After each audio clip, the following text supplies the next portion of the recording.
Yes. Good morning to all. I warmly welcome you all to the session on situation of government workers during various stages of pandemic. Views from Workers Think Tank. It is organized by Praxis India.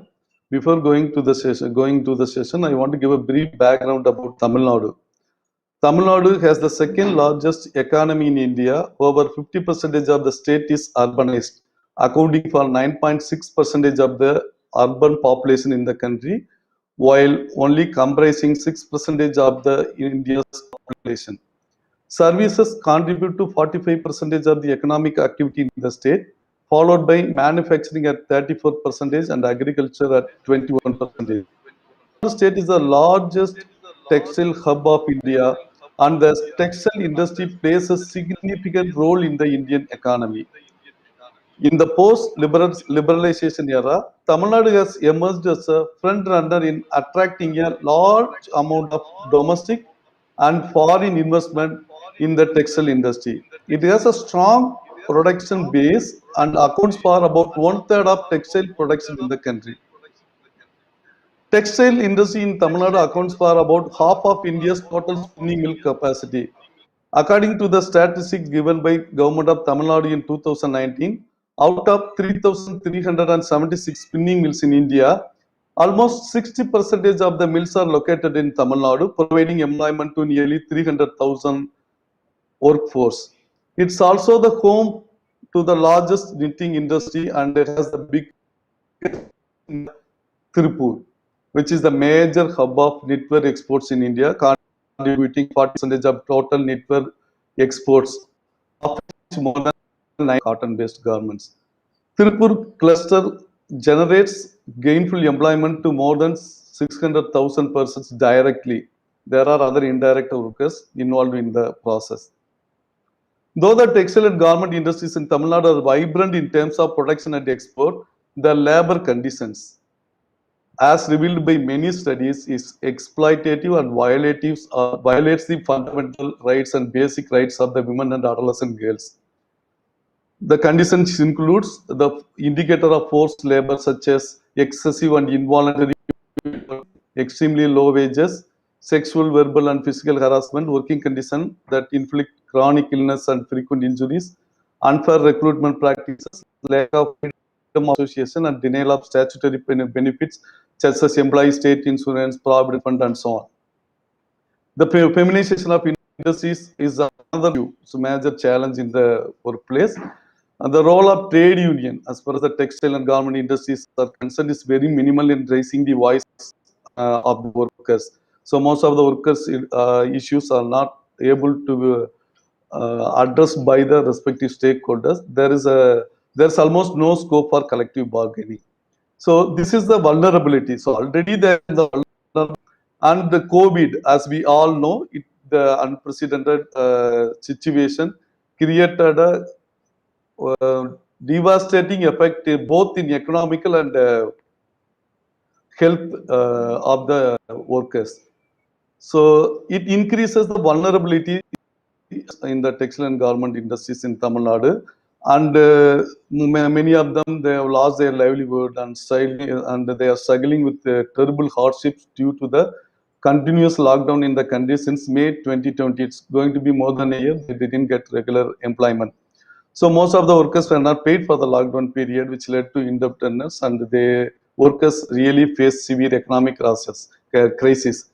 So this session is really very, very important for the reason that the workers came together under the banner of Gettu Group, which is a think tank, and has been involving in studying their issues. Usually the issues of the workers are studied by the CSO or agencies, and they talk or they raise their voice on behalf of the workers. This is really an exceptional case. The panelists, the members involved in the process of studying the impact of COVID with their fellow workers and identified the human rights violation in the supply chain. And also based on their experiences and requirement, they are giving the possible solutions to reduce their vulnerabilities. I believe that the session will make us understand the role of different stakeholders in realizing the principles of United Nations responsible business and human rights from the perspective of workers. So This session is really very important, and I invite all the panelists for this program. And initially, Stanley will talk about the Gettu Group, which is a think tank of the workers. Then Sumadi, worker in a spinning mill, she will share her experience. Then Deepika and Divya, they will share their experience. Then after that, we will also have discussion, and we have experts like in Noreen from Lourdes Foundation and Tom Thomas from Corporate Responsibility. So they will share their views. Then finally, we will, with the question and answers, we can conclude the session. So once again, I welcome all the people, and also I thank the panel part of this wonderful session. So I invite Stanley Joseph for giving a brief introduction about the Gettu Group. Stanley? Yeah, thank you, Bala. To introduce about Gettu Group, just I will start about some of the background of why this Gettu Group has been started. The hegemony of pattern of work, wage labor, and gender aspects has created an unequal bargaining power between the labor and the capital. The unions basically provide a mechanism for dialogue between workers and employers, but there are lack of trust and cooperation between the two groups have result in conflicts. But the collective voice of workers, mainly trade union, is passing through a phase of transition due to lack of relevance in emerging global business. But the voice of workers are very much important. So with the context in mind, in the year 2019, we started to engage with some of the workers to find out how uh, their voices can be heard. In March 2019, we had a first meeting where like few workers came together. Mainly when we had a discussion in the beginning of the month, like January, February, many workers have a heavy workload. They every day they have to go in the morning and they come late night, and this pattern goes on. So only they have Sundays, and where they can give little bit of time apart from their household works. So in the first meeting, around 15-20 workers, they came together with so much of interest to understand what is going to happen, where we can able to discuss, where they don't have any platform to have a dialogue or a discussion space. They collectively decided to strengthen their knowledge and capacities. So to engage with the management or with the companies, there is a lot of capacity building, and the knowledge base is important for the workers. So that is the whole focus for the past 1.5 years. So that the workers get to know many things, so that they have prepared to engage with the stakeholders. So mainly to understand the issues in garment and textile industries, the violation, what are the labor laws, and how it can be expanded to the other workers. So being busy with all these things, how when they can meet. So on Sundays they had a meeting, few workers, but that has increased their interest. So first meeting, they why, what is Gettu? Gettu is nothing but it's means in Tamil they say it's pride. So they said the people came there, the members or the workers. So they want to keep it as pride. The explanation they have given is, it is not only the employer or the company has pride, but workers are always an integral part of the company's progress and profit. So we also have pride. So they call themselves as a Gettu Group. So that is the beginning of the process. So during the meeting, they have collectively decided to increase their knowledge on labor rights. It encourage and stimulate learning processes, and everyone has a chance to contribute, to discuss, and to hear. So when the meeting started, then May 2019, they want to map the supply chain and what are the violations happening in different supply chain. Because all the workers come from a different background, different work situation, where they can easily able to connect with each other. So that is also another platform where they discuss. So many times, like, workers doesn't have any chance to interact with different other workers. What is their conditions and discussion? So this is the platform which has been used. And during June, June to September, there was a discussion about the wages, gender, and the inequality in wages between the male and female.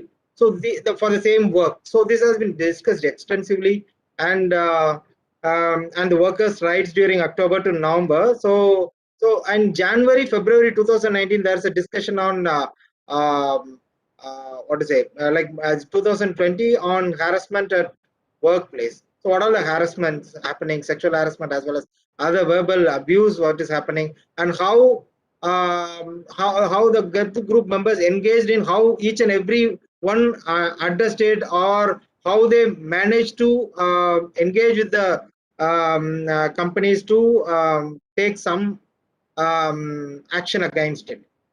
So in March 2020, that's about like no EPF, like no Provident Fund related, ESI, menstrual hygiene, and sexual harassment issues. In depth, they had a discussion, and this is not just went on a discussion, but they have started engaging with other workers when they go back to their companies as well as to their neighborhood. So this is like not like a traditional union kind of approach, but it is more like a knowledge and capacity building, where it is like a slow ball kind of activity. So in 2020, April 2019, COVID first wave started, and it has created a lot of trouble because of the heavy lockdown at the national level, as well as like it continued for like no 2 months continuous without any break of lockdown. So during that time, the workers' issues, they like which need to be captured. So Gethu Group played a various role and vital role in understanding different issues. As they are themselves are workers, they can able to speak out during different webinars in the May. That is the first time they are engaging with the outer world, as well as using technical facilities. Um, so during this lockdown time, they also understood different other issues related to wages, debt, and loan, and long working hours, and after effect of the COVID first wave lockdown. So this has been discussed, and there is a there was a initiative called Collect, which was gathering data about workers working in garment and other industries like construction, mainly focusing on garment industries. Get the Group took an active role in capturing different issues and taking that at the policy level. So then it also doesn't want to limit to a one district or two districts. So they want to expand it to different other districts like Tirupur and Erode, and so there are also a small informal group members coming together, having a discussion and having some kind of virtual meeting. Even though they have a little bit of technical difficulties, that has been managed. So some peer support has been given, like how to use Zoom or web-based platforms. So many participatory study by workers also happened in January and February. Then March, we had an in-depth analysis of findings, which will be shared by the speakers like Sumati and other members. And now we are in the verge of COVID-19 second wave, and it's very heavy, and it has a lot of issues related to health and safety. And apart from that, it has also effect on the workers' issues, mainly related to wages, their work situation, and many people can't able to get to work back because there is a like no slice down is happening in many companies. So these are many things which is being captured during this time, and discussion is happening and going on.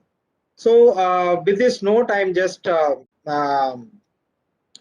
finishing my thing. So it's usually this process of this get the group involvement and workers think tank is it's a very evolving process. It's not like a project. It is like evolving process in natural way and slow process. But the transition over the period has created a lot of learnings. And thank you very much. I think Sumati and others will give you a lot of insights. Thank you.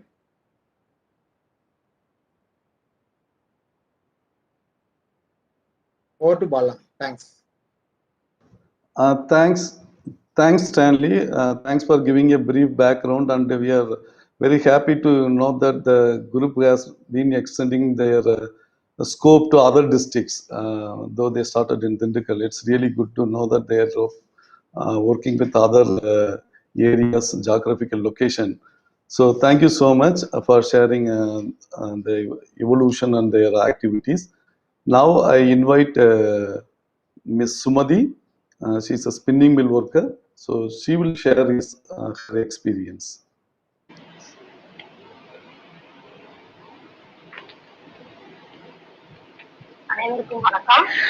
Good morning to everyone. My name is Sumati.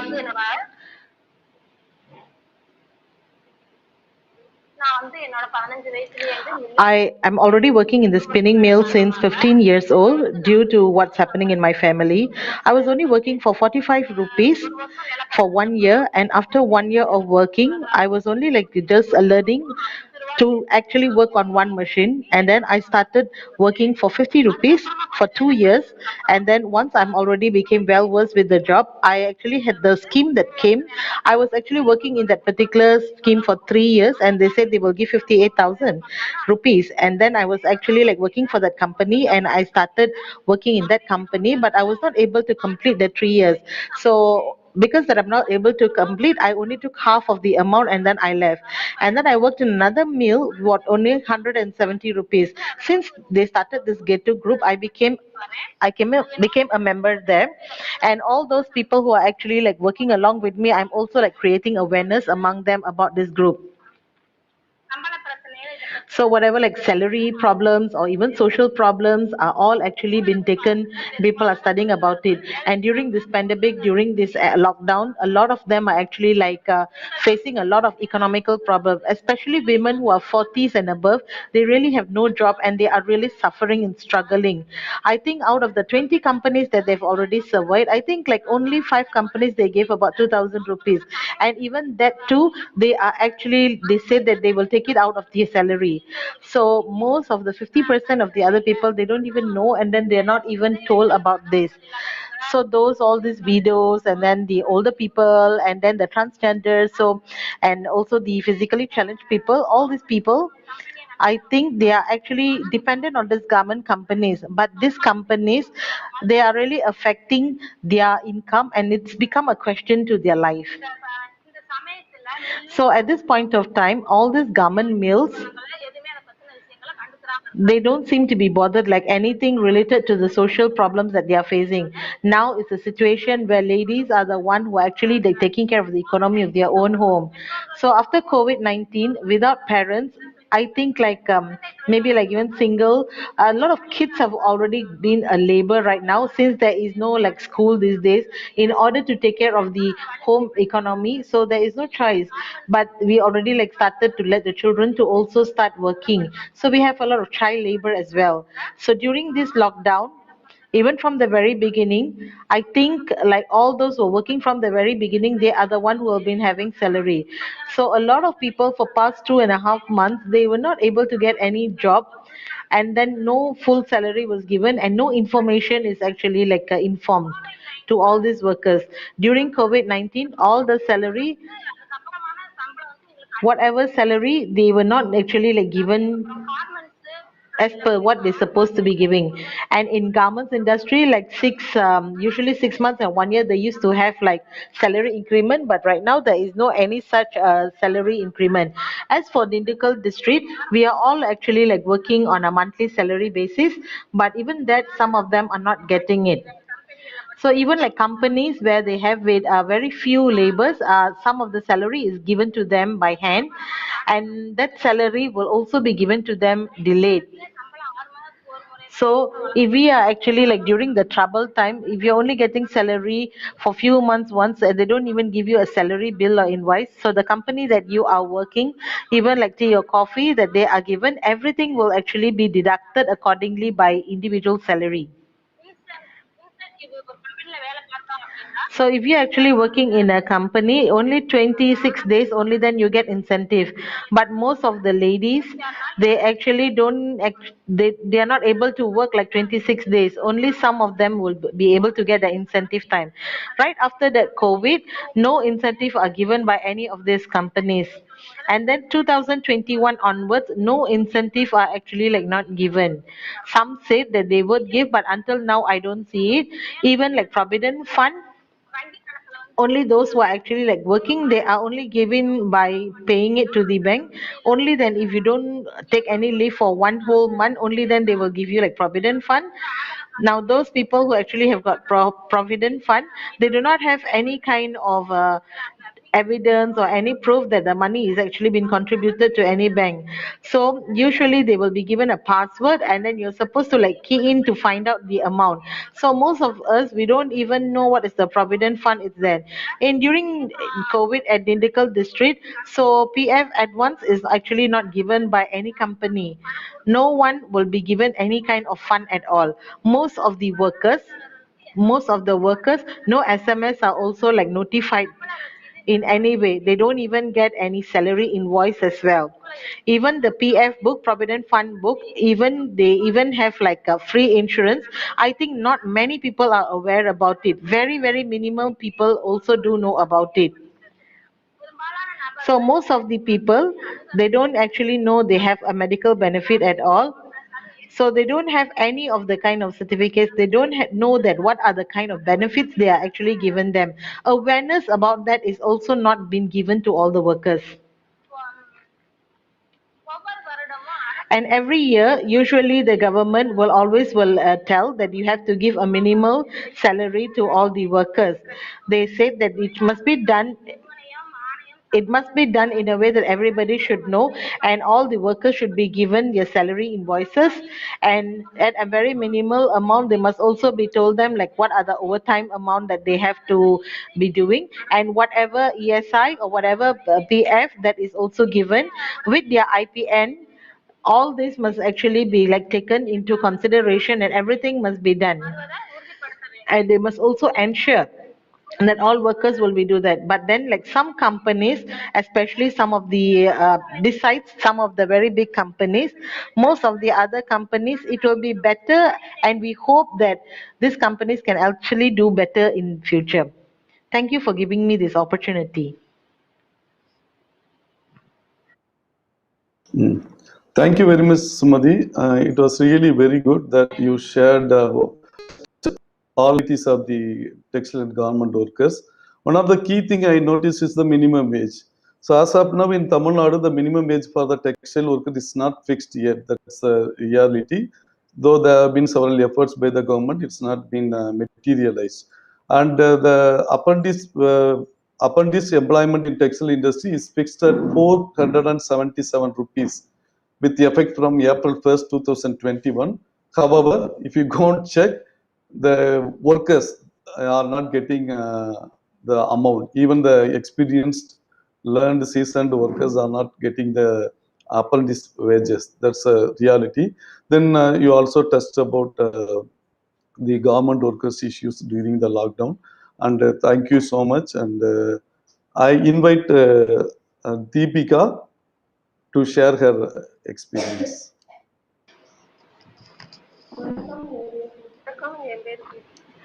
Hi, greetings to everyone. My name is Devika. I am 25 years old.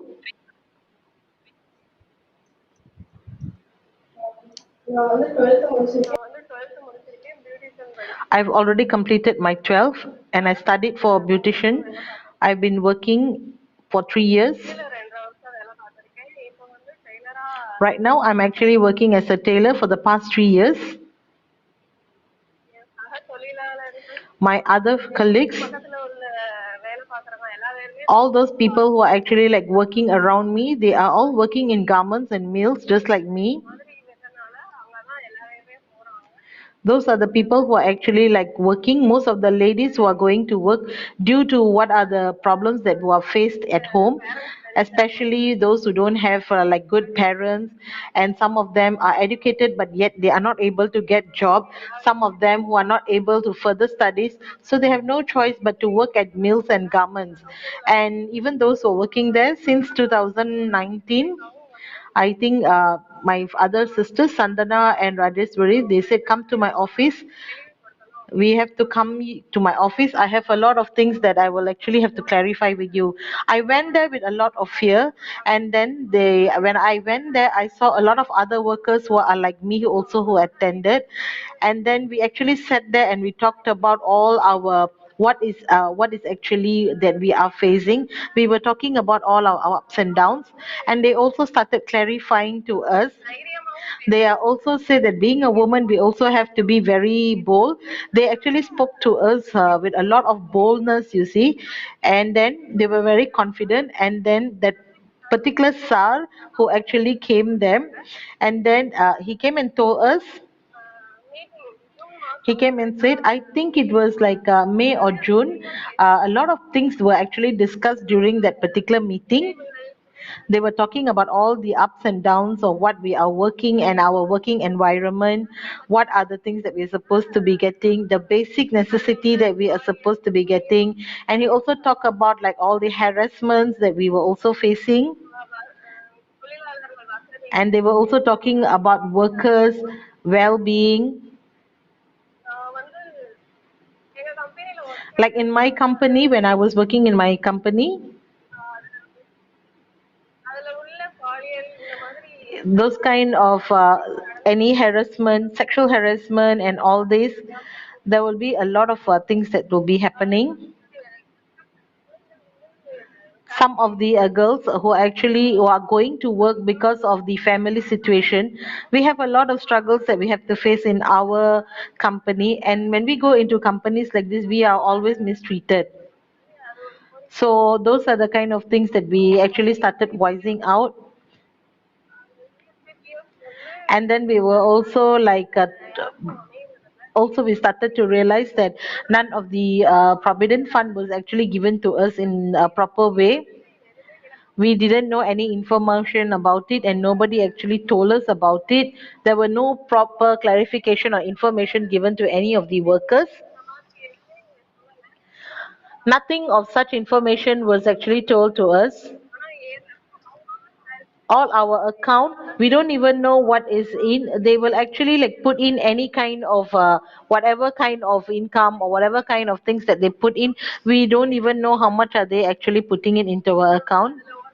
And then like provident fund, some of it they will actually like hold on it, but we don't know why they are holding on our salary. So if somebody so actually like want to find out. And then when we came to this meeting, then they said that all this is something that you are supposed to get, like ESI is something that you are supposed to get. We don't even know anything about it. So we really don't know what are they actually doing with our fund. We have no idea about what's going on. Once I came out of the company, then because I have like some problems, I had to undergo an operation. But that point of time, ESI, they didn't actually give me any aid, because so I really didn't know. I was working at that company. They said that only when you're working in the company you will get to, you entitled to do that.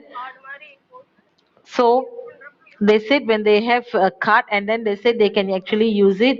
So they didn't actually like give us anything like that. Maybe they could have given us a card like that. And the same thing goes to like PF. I think a lot of people, I mean those people who are working there, if they actually have like any problem, if they have any misunderstanding and then they walk out of the office, the PF will actually be like hold on, and they will make us go and ask them and beg them and make us go through difficult times before we even get it. Only after like after 6 months, let's say if I quit job, and only like after 6 months or what, that's when we will get our PF money. So when we are there, I think they should actually give us to us timely. when we are still there. This actually happened in U Road, Karur, and E Road. All those people who are working there are mostly under contract. So sometimes like we don't have job, and then like sometimes the buyers timing is also not right. If they say like 15 days, and then they will only like give you job like for 10 days, and then the work is not worth for what you are paid for. So they should not be giving us, they should be giving us like a permanent job, and maybe salary should also be given rightfully. And then the government, I think they should also, I think government should also like set something for them to actually follow, or guidelines given to them. And at the same time, like during corona, like all those things, a lot of workers are affected during corona. I hope that a lot of people who didn't get their ESI or their PF fund, and most of them are actually out of job, and a lot of works are really struggling. And at the same time, one of our long time loss, you see the supply chain of our garments and human rights are also affected. All this must actually be taken care. And at the same time, I think government should also give them a proper guideline, and maybe should let them follow and abide by that. This kind of situation or better situation must be formed, and workers should also be given an opportunity to voice out. And thank you for this opportunity as well. Oh, thank you, Deepika. You nicely explained the gaps in accessing the entitlements, statutory entitlements such as Provident Fund, Employee State Insurance, and also you highlighted that there are harassment, sexual harassments in the workspace. And also you clearly made some of the clear recommendation to the buyers, because the purchase practice that they are giving very short term for getting the orders, so that the burden is on the workers. That's how it happens. So you also clearly made it, purchase practice should be changed, and enough time for the product, making the product should be given. And for government also you made it very clear, like PF and ESC should be given to all the workers, and proper guidelines should be given and monitored. And thank you so much. And now I invite Ms. Deepika to share her experience.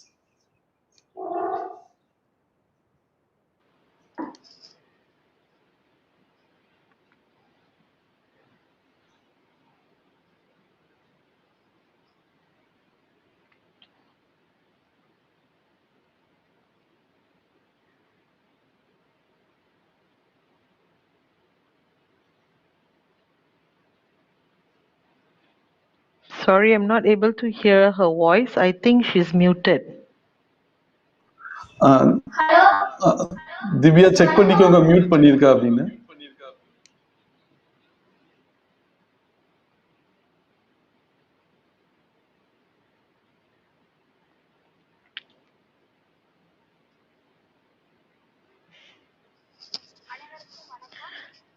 Greetings to everyone. My name is Divya. I have completed BA History.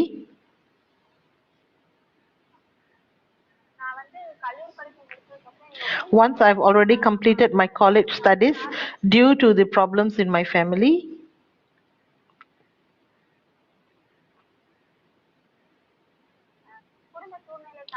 Due to the problems that I faced in my family, I had to go to garments and started working there. Past 3 years, I have been working there.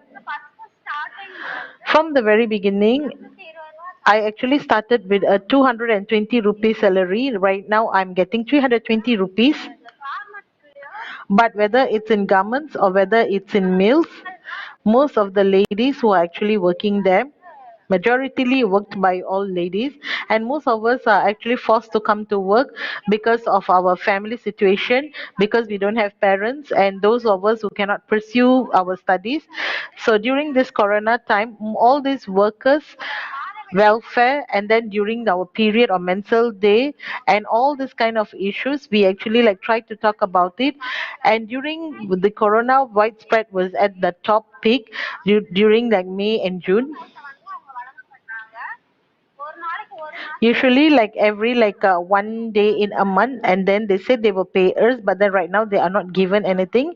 Even like mask, they give us the mask. When they give us a mask, like the number of days that we are actually like working, and then we had to use the mask, and because of we having shortness of breath working in the garment, so sometimes we can't actually like wear it. So most of the time, some people they actually like tried to follow it, and some people didn't bother, they are not able to abide to that. Because when we were actually doing they wanted to see like what is your temperature. If your temperature of your body temperature is very high, one of the solution were actually like not given, and they didn't create any awareness. Most of the companies they actually like tell us, but then in this company or most of the companies they are not, they don't seem to be like making use of it. Only the bigger companies they are actually given like any medical treatment or anything, like maybe either twice or three times they will come to actually visit. So in every companies they do have like certain people to come and check on them, but small companies we don't have any representative or anybody to come and check. So like in bigger companies they will have enough toilets, and then they have got well maintained toilets, but in small companies we don't have enough toilets, and it is also not well maintained. And for ladies they face a lot of different kind of problems, especially during menstrual days. That is one of our biggest problem, and those who are actually like staying in the hostel, they are very badly affected, because while they are working,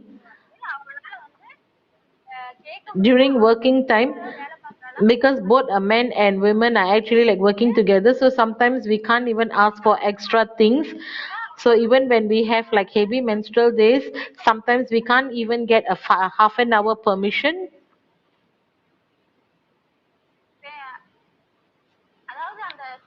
And at the same time, even in that situation, even if we ask like for half day leave or half an hour excuse, we are also neglected, we are not able to get that. So those who are actually like staying in the, sometimes they will actually, they you see people who are actually living in the other hostels, they are given medication, and then they also like ask them to give you some rest time. And then when they give you that medication, they don't even tell you what are the side effects, and then they don't even create any awareness to them.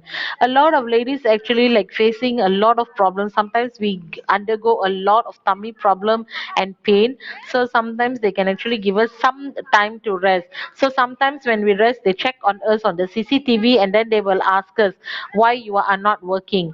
So some people because that's too much of workload, a lot of people even with the menstrual pain they will continue working. And because of that they are so afraid that they will be get scolded, they don't even go to the washroom. So because of this, a lot of them are actually facing a lot of problem in their bladder. So especially during the menstrual period, when they are checking in, when you actually see, sometimes we feel very shy to tell anyone. At that point of time we just don't know what to do. Sometimes when we want to go and ask them, can we have, even if we want to get napkins, sometimes when you see there are men who are the one that you have to go and ask, we have reluctancy to go and even ask them.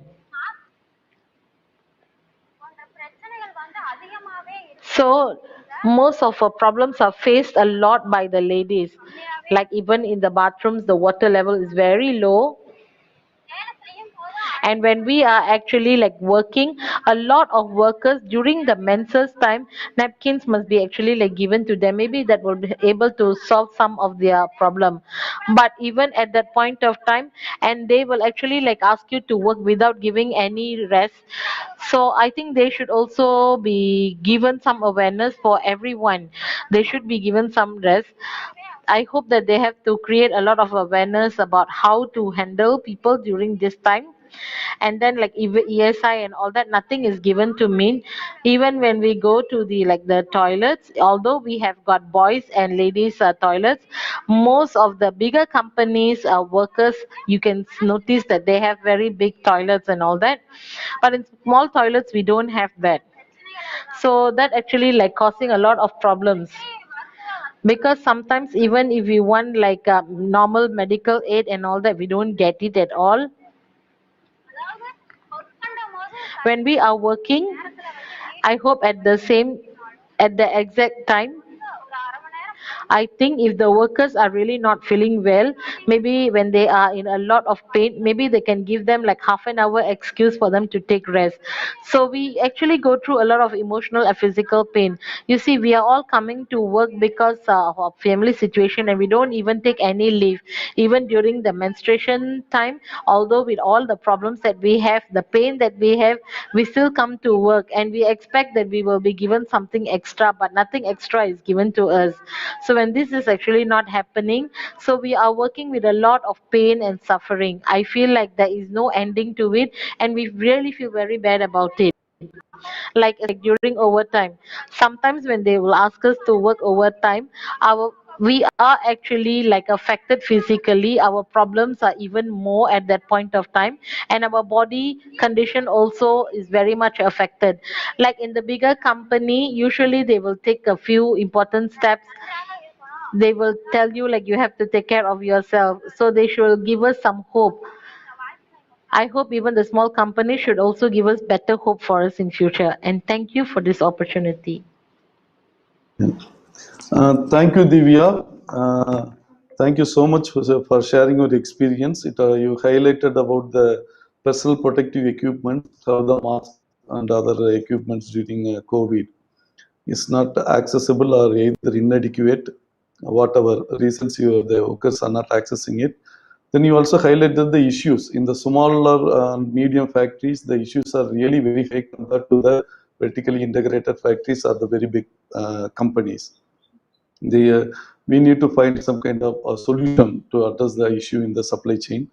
Then reproductive health issues are really very impacting the women that you highlighted, and so even the basic facilities such as adequate toilet and adequate breaks during menstruation and all these are not ensured for the workers by the management.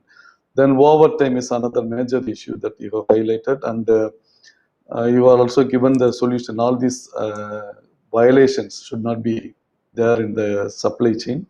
So, and I thank you very much. And as of now, I have not received any questions. So I'll proceed with our next panelist, Nooreen Chowdhury from Lotus Foundation. She will share her views and opinions of presenters. Yes.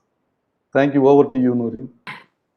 Thank you, Dr. Bala, and thank you, everyone. A very, very special thanks to all the speakers today. It takes a lot of bravery and courage to come forward and talk about the challenges that are being faced by the millions of women that have built, and men that have built this industry. I'll just give you a little bit of background. My name is Nooreen Chowdhury. I'm based in Dhaka, Bangladesh. I'm with Lotus Foundation. That used to be CNA Foundation, and we are honored to be part of this very timely and crucial webinar. And we see a lot of friends here today. We are partnering with Partners in Change. We know Balaji from a long time. Freedom Fund is a long-standing partner in our fight against inequality.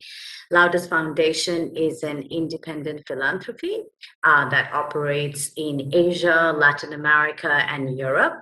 And we have one of our colleagues who are listening in as well, who's listening in as well. I think something that we can, the webinar today points out something that we always knew, that the power dynamics that whereby the corporates and businesses yield so much influence and so much power over the other actors, be it the factories or most importantly, the millions of workers who make these factories. It needs to be addressed. It cannot go on like this. And I think as COVID has shown that the system is definitely broken, it needs to be mended.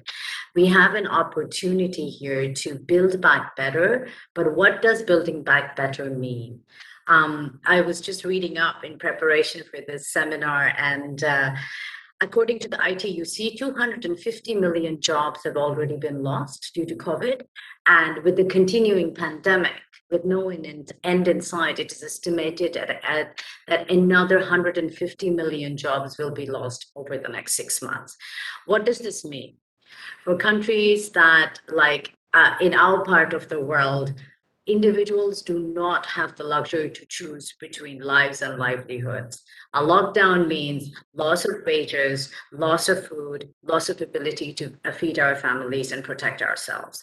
In that regard, what do we need to do? We need to build solidarity between businesses, willing governments who have taken responsibility to come forward and do the right thing. I think Deepika ji, Sumati ji all talked about lack of transparency. Transparency is and accountability is the cornerstone of everything that we do. The fact that thousands of workers are paying into the Provident Fund, they do not have any visibility, and in their time of need, they cannot access it, is something that should not be allowed in this day and age. There needs to be a mechanism with which we can monitor and hold those individuals accountable to make sure that the workers get what is due to them. And the other important area that we need to be working towards is collaboration. Recently, we partnered with 15 like-minded donors, 11 CSOs, and grassroots-based organizations, workers' organizations, to build back better social protection mechanisms so that they serve the workers in the construction sector and in the textile sector. These particular initiatives are particularly important because they're homegrown. The individuals and the beneficiaries and the most impacted communities are part of the design process, and this needs to be done far more aggressively than it's ever done in the past. Our other asks include to make sure that that rights, at this point, rights are more important than ever before, because everything that the labor constituents have been fighting for the past 200 years stands to be lost in the drive for economic development. Solidarity, in particular the rights to organize in collective bargaining, has to be there. Please do. This is again a cornerstone for all the work that we do with our partners who are there in the trenches, ensuring that there is no backsliding of laws. And if there is, how to prevent the fragile gains. Secondly, social protection, including a social protection where that is inclusive. Make sure that informal workers, impacted communities are part of that. This is something that is our ask from businesses and governments alike. And something that resonated very strongly, to ensure that the monitoring mechanisms, there is equality for women and all groups that face discrimination. This is pivotal to building back better.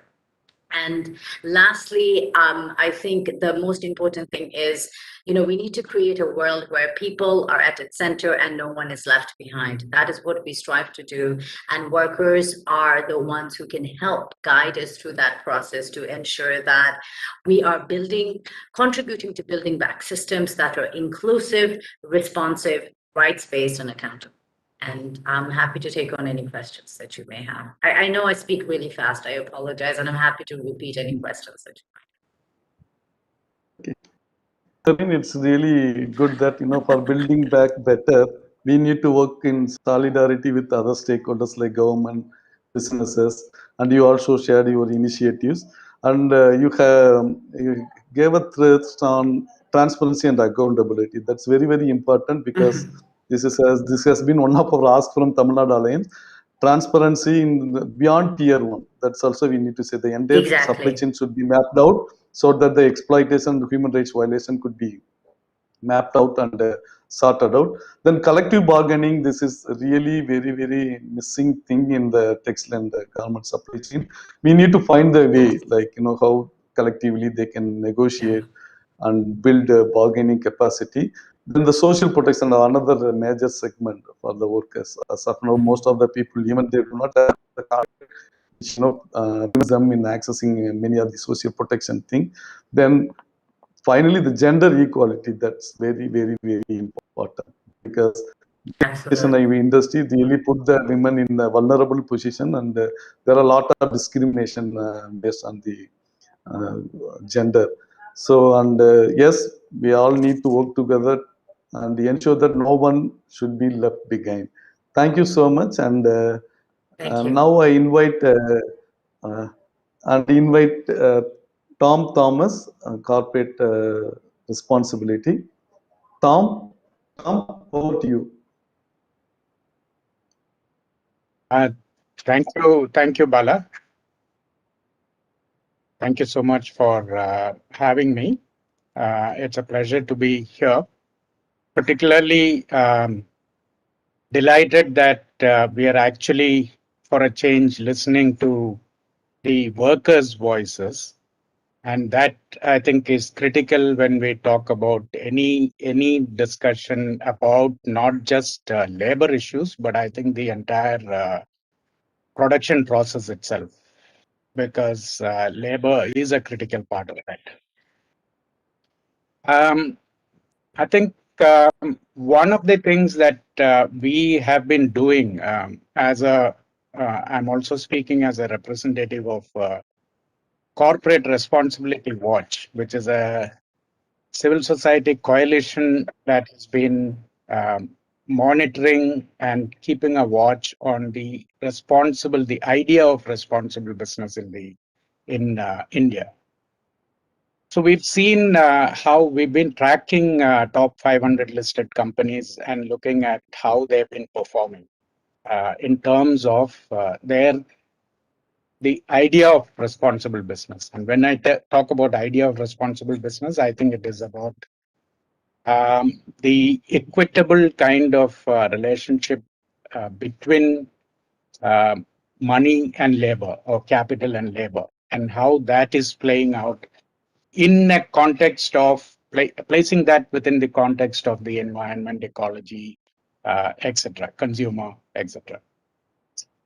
Over the time, I think if we look at a larger perspective of labor capital relationship, I think particularly in India, it has started diminishing with the the so-called opening up, liberalization of economy, etc. And world over, I think it has stopped being an ideological battle. It has just become a battle for wages and so on and so forth. And so, therefore, a lot of rights and the language of rights, or the entire idea of placing labor and the production relationship in a social context, in a political context, that I think over period has diminished. And we have seen how labor unions, trade unions, have almost been decimated over the last, I would say, 2.5 decades. It has been a sliding down the path of a almost complete decimation, where you see that really does not exist any longer. The last kind of nail in the coffin, so to speak, is the labor codes, and how even the existing legislatures that protect labor rights has been now even further diluted and minimalized. So that's the context, larger context in which I think we are today placed. And therefore, voices like that of Ketu, I think, is very, very critical in this context. And not just as a labor union of the yesteryears, but also as a labor think tank. I think that's very critical, because I feel that one of the key roles that trade unions performed in yesteryears, which is diminished over time, was building labor awareness. The idea of rights, idea of all of that, our speakers have so eloquently outlined the lack of that awareness. It, be it the provident fund, be it the even basic things as salary slip, or healthcare facilities, or even just allowing menstrual hygiene or menstrual health related issues. None of that, even which are very, very basic rights, and particularly in an industry that is dominated by women workers, this becomes very, very critical. And we have seen Sumati, Deepika, Divya, all of them outline this whole lack of awareness itself. They don't even know whether PF is being provided, whether PF is being, how to access PF, all of that. I think if you look at the performance of, or the full rounded performance of a trade union, it was building awareness, it was building solidarity, and building that collective bargaining power of the labor as a group, which I think is lost over time. And I think it's always immense pleasure to see that groups like Getu is filling that gap and bringing in that whole idea of labor awareness, labor solidarity, and negotiations, and so on, so forth. I think, however, as I think I would end by saying what Noreen underlined. However old-fashioned it might look, I think a labor capital negotiation, there is no alternative to awareness, solidarity, and collective bargaining power. I think that is very, very, very critical. And thank you very much for having me. Happy to take any questions later on. Thank you very much. Thank you, Tom. Thanks for sharing the thing. You really highlighted the dilution of labor legislations. You know, there were 44 labor legislation. Now they are amalgamating into 4 codes. So most of the rights of the workers are diluted. And the another important thing that you brought is the building awareness. The trade unions in the yesteryears, they have been involved in the awareness among the workers, and they created awareness about their rights and entitlements. Now there is a lack of awareness. Almost it's obvious from the 3 presenters. So now the think tank like Getu, and it has to be replicated or expanded to build the awareness and knowledge base, so that they can involve in the collective bargaining and negotiation with the mill associations as well as with the businesses. And thank you so much for bringing these important critical issues. And as of now, I have not received any question. One question: how do companies respond to those workers who demand for their rights? Are there instances of companies dismissing these workers? So any one of the member panel can take it up.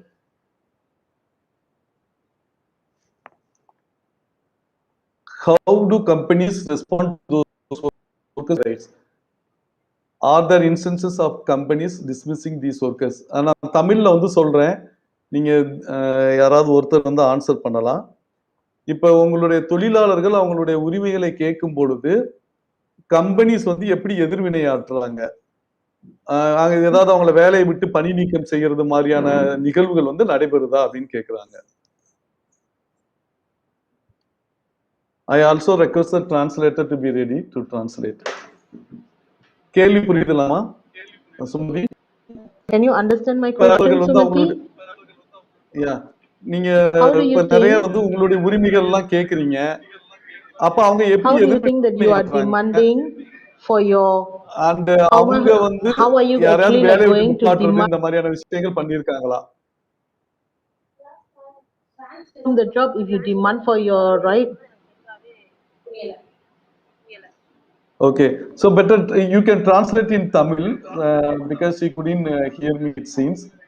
So, how do companies respond to those workers who demand their rights? Are there instances of companies dismissing these workers?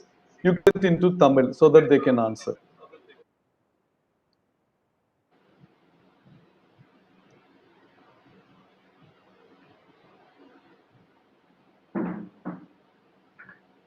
Can you please translate in Tamil the question? I don't know whether the translator is able.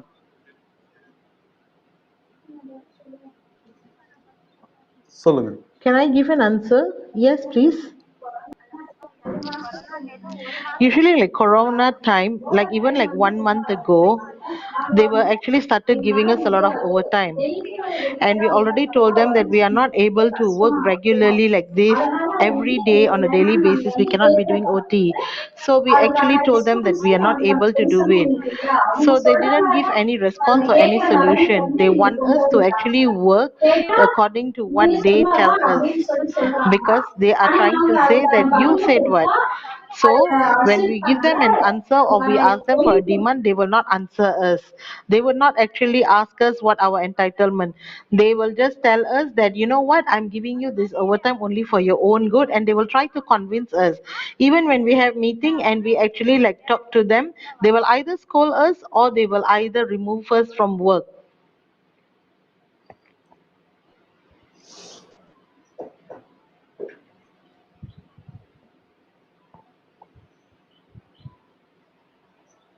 Yes, hope it is answered. And to add to what she said, especially when you are demanding for the freedom of association, you will be thrown out of the companies. We have witnessed several cases when they started organizing unions or involved in the union activities, they were thrown out of the company. That we witnessed it. So, but also we need to acknowledge that now the companies are willing to negotiate with the workers if they demand. In many places, from our working experience, we realize that the overtime are not forced now. If they are willing, they can do. Otherwise, but it's not the case in everywhere. I cannot extract information, but in few places there are changes, and they are willing to listen to the people. சொல்லுங்க. Can I add one more point? Yes, please. You see, like for us, our PM sir do understand. We tell them our problem. They will actually say that, oh, among workers we can actually like recommend.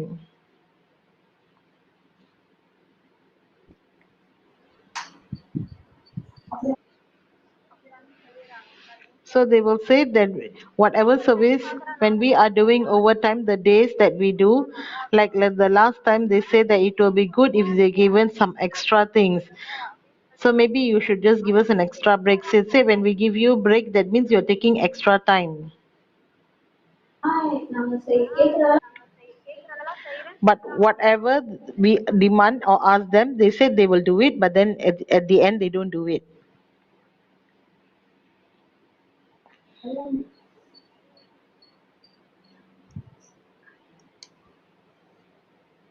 Yes, thank you. Thank you. Yeah.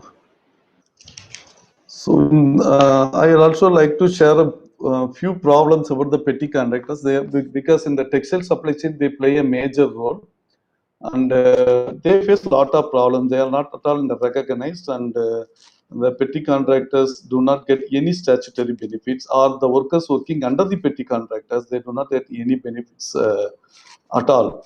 So they have to give the advance for the workers. They have to give advance, or whenever they need money, they have to give them money so that they can retain them. And if there are delay in the payment, they also really suffer a lot, because they enter into contract with the particular big companies, and they will work for millions of rupees. They invest and do the work, and there is a delay for 15 days or even 1 month. Then they found it very difficult to manage it. That's another issue they have shared.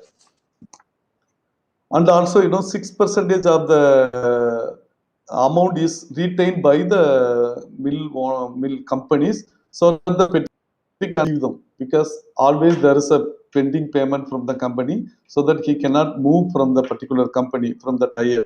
So that's also another big problem. So almost now 5% are asked for as a deposit with the companies. So lot of issues, in the payment, and not done through Payment of Ages Act.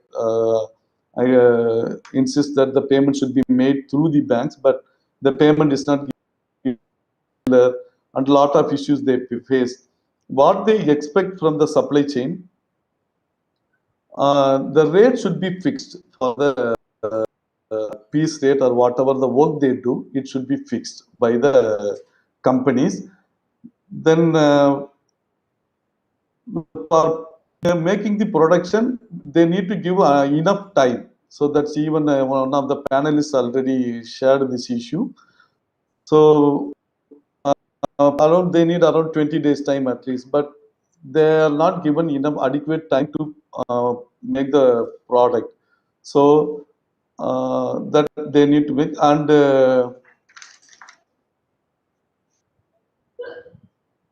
so regular work, that's another thing. So regularly the work should be given to them. The payment should be paid in time. So once the product is handed over, goods are handed over to them, the payment should be given. Then there should be a recognition for the petty contractors. So there should be a proper agreement between the companies and the petty contractors. And moreover, the workers working under the petty contractors are living in the miserably poor working living conditions. So if they can make housing facilities for rent, then it will be useful for them. So they need they can be form an association. They should be provided as an association, so that the companies, they will not have any problem in accessing them. So this is the expectation from the petty contractors. So this one of the panelists, he spoke in the video that's uploaded in the Twitter. So I'm just summing up the key points.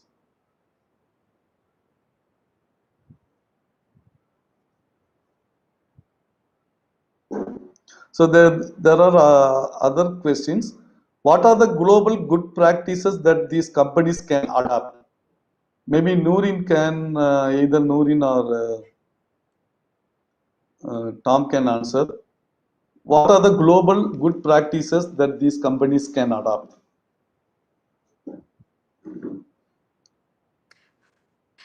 Tom, I'll let you think about it, but I honestly don't have too many examples of global best practices. And from my vantage view, I'm looking at what is happening in Bangladesh, India, Cambodia, Indonesia. Workers' plight is the same. I think they're being denied of their rights on every facet. I honestly think this is something I think Sumatiji mentioned as well. I think holding brands and buyers accountable, especially for the purchasing practices, is now is the time for it. Now is the time for it. I'm struggling to find a best practice example. Maybe Stanley or Tomji might have a few examples, but I don't know of many best practices. But I'll take it as an action item, and I'll definitely talk to my colleagues and see if we have any particular inspirations around.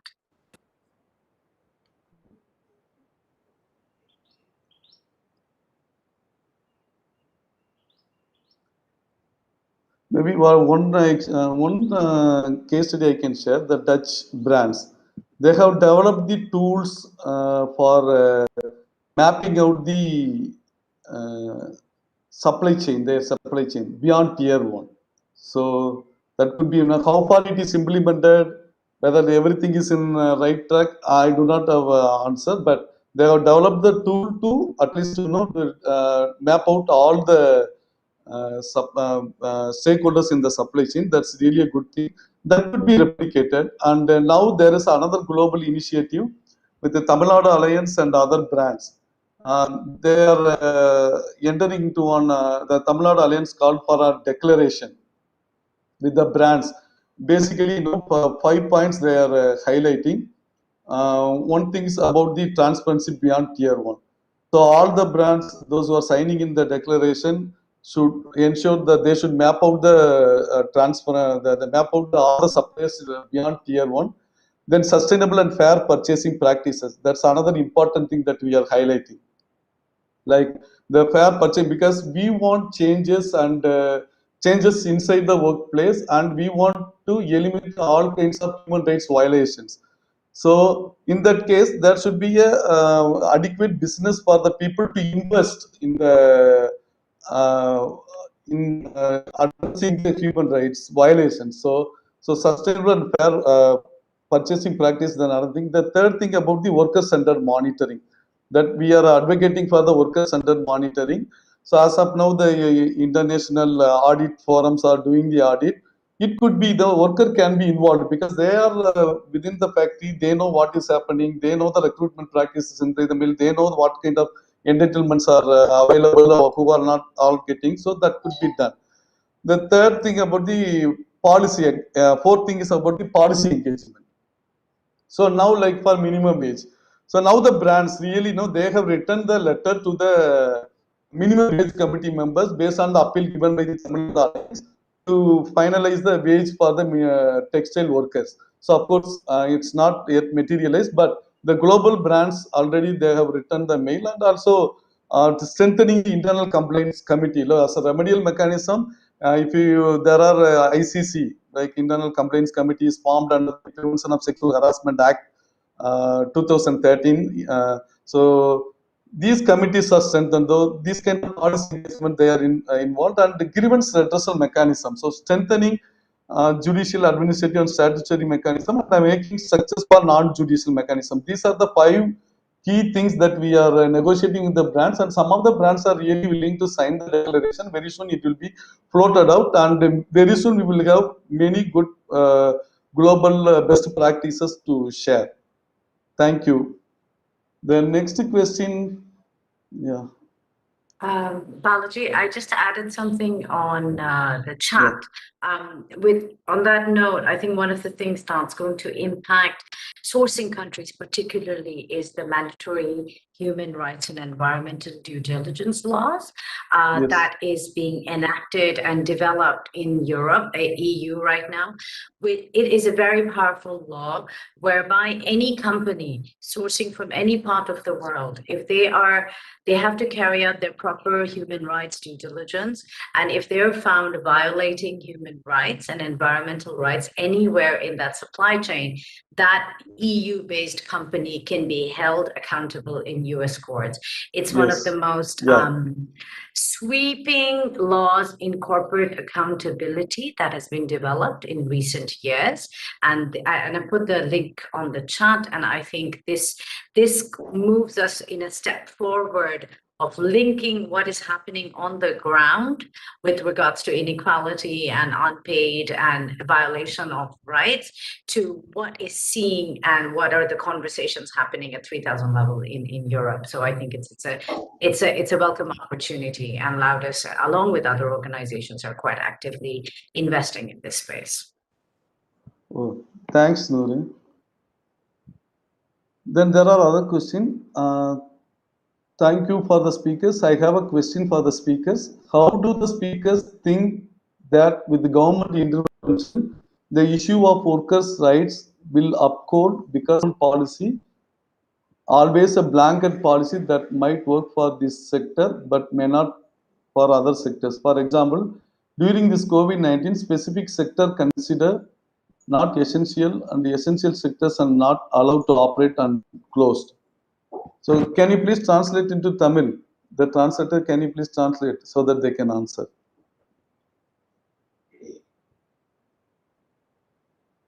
Hello?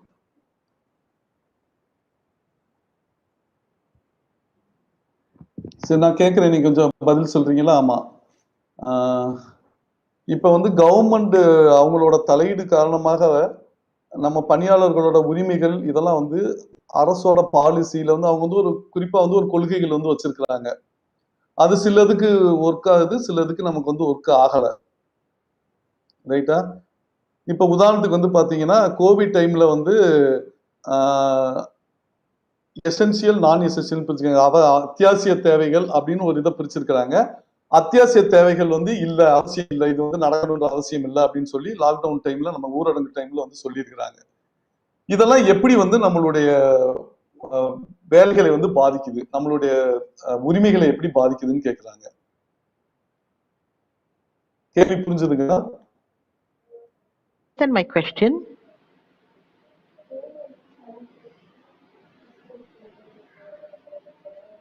அத்தியாவசிய வேலைகளுக்கெல்லாம் நீங்க வந்து போலாம் அப்படின்னு When you have சொல்லிடுறாங்க. like essential work, you can அத்தியாவசிய actually go வேலைகளுக்கு to வந்து work, right? போகக்கூடாதுன்னு வந்து Not ஒரு essential பக்கம் work, சொல்றாங்க you are நம்ம. not supposed to go out. That's ரைட்டுங்களா? what the அப்படி government has இருக்கிறப்ப mentioned.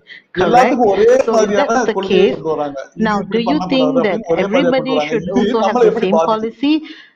How does this affect us?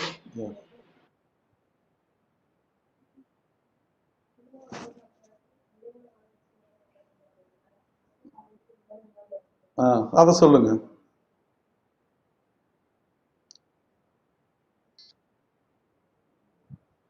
உங்க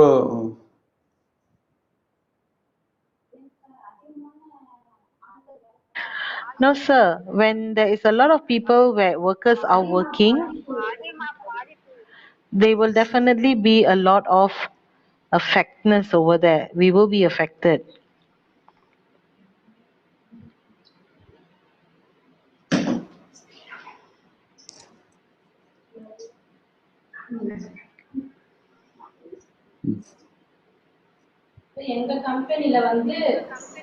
Okay, like in my company, like 40 years old and above, 40 and above, when they have got job, they will tell them that you don't need to come to work.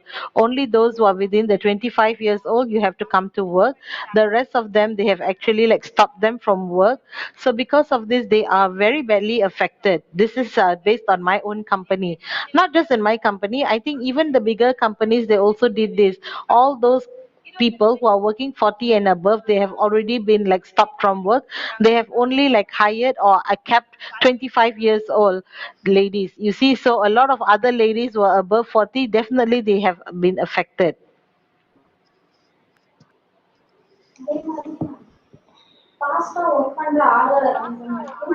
And at the same time, even like to work very fast, so they only keep all those people who are very fast and productive, and they also like give them a lot of compliment, but at the same time they also increase their working time. But for the others, at least half of them have already like lost the job. So in that situation, it's very pitiful for them. Yeah.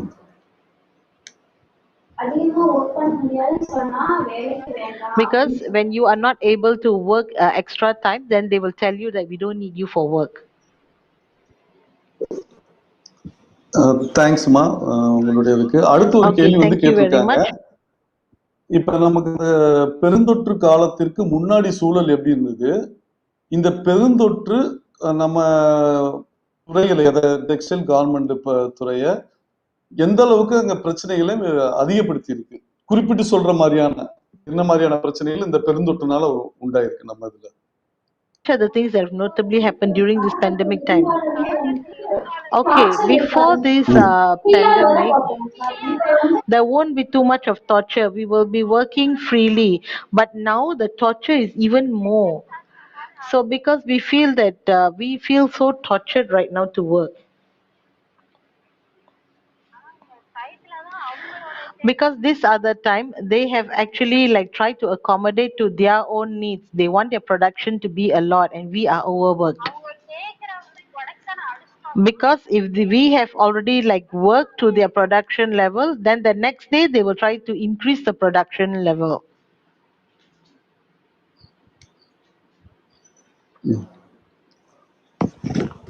Thank you. Okay, thank you. Do you have any other opinions to share?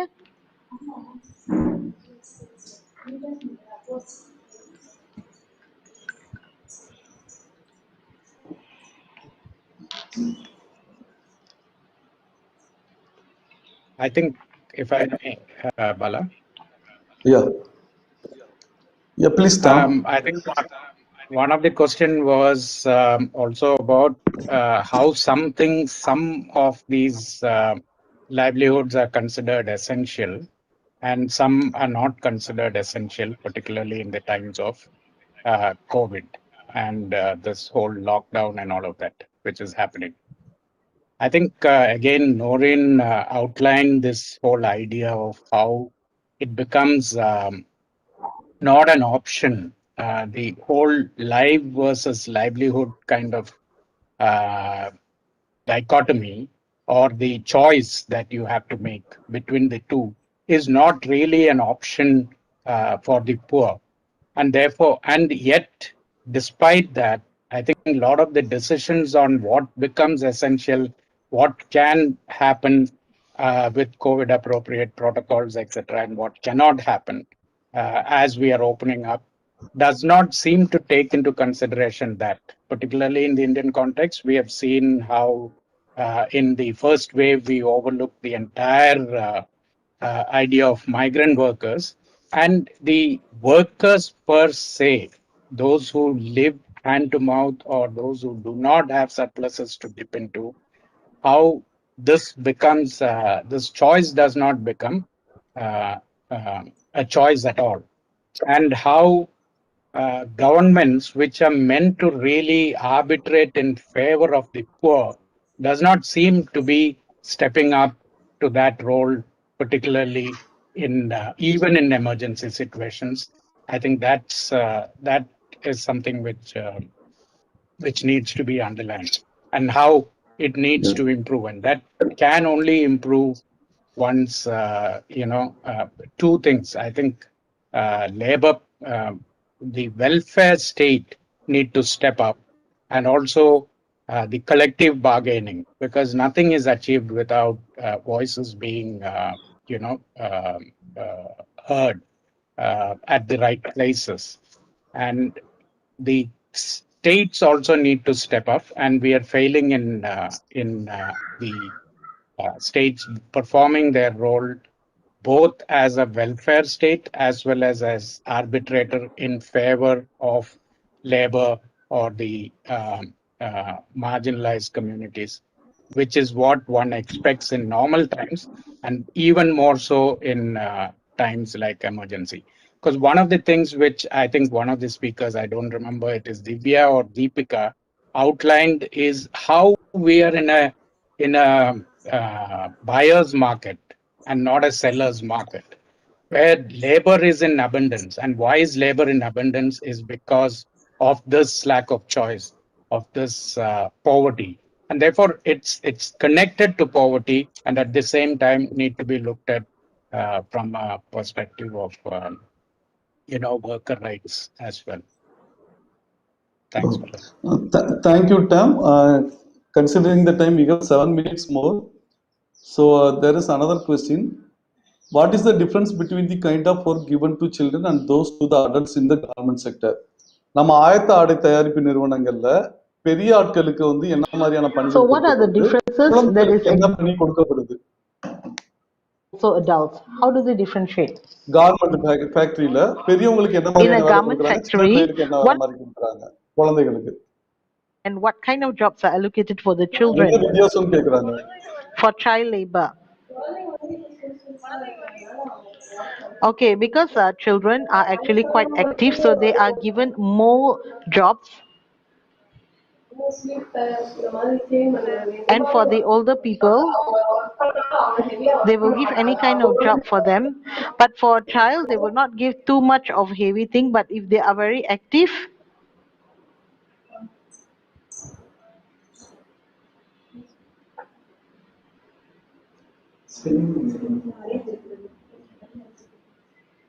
வேற சொல்றீங்களாமா நீங்க சுமதி? சொல்லுங்க. Did you say anything, Sumati? Usually in spinning mill, like any kids like who are 25 and all that, they will only be operating at the machine, and the adults Adults will be doing like all that packaging, and those kind of things are given to the older people. But then even for that job, just because that they are not doing it very actively, so sometimes like when we are finishing our job, they will ask us to actually do up that job as well. Yeah.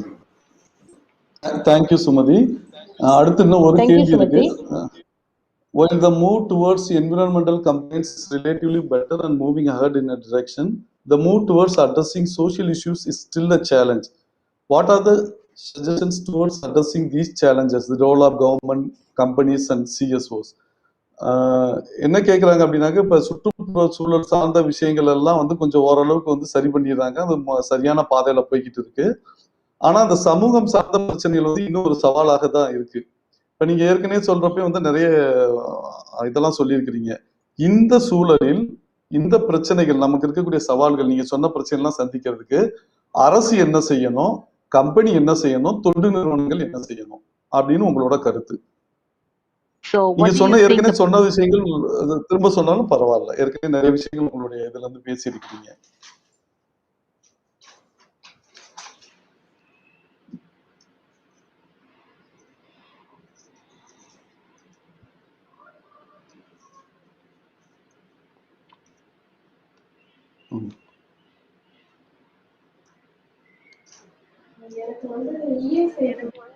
Okay, for me, like ESI, you know, when they actually like hold that, I think only the ESI will only like take care of you. But if you're not using that money, the money will be wasted. So once I've already like completed work, and if I say that I don't want this job, if anything happened to me, I can't actually use back whatever money that ESI that was already hold previously, and I don't know what happened to it. So while we are working, if anything happened, then we can use it. But if nothing happens when you are working, and you see, like I was actually like working in that 7 years, ESI, they've already hold that money, and it was not used for me at all. So only for those who are working there, they will be able to enjoy that benefit. But why not that particular amount? Why don't they put it separately? If any time at all, even when you are home, you're no longer working, if there's anything happen to you, maybe you can still use back that money. Maybe they can actually give us a card or something like that.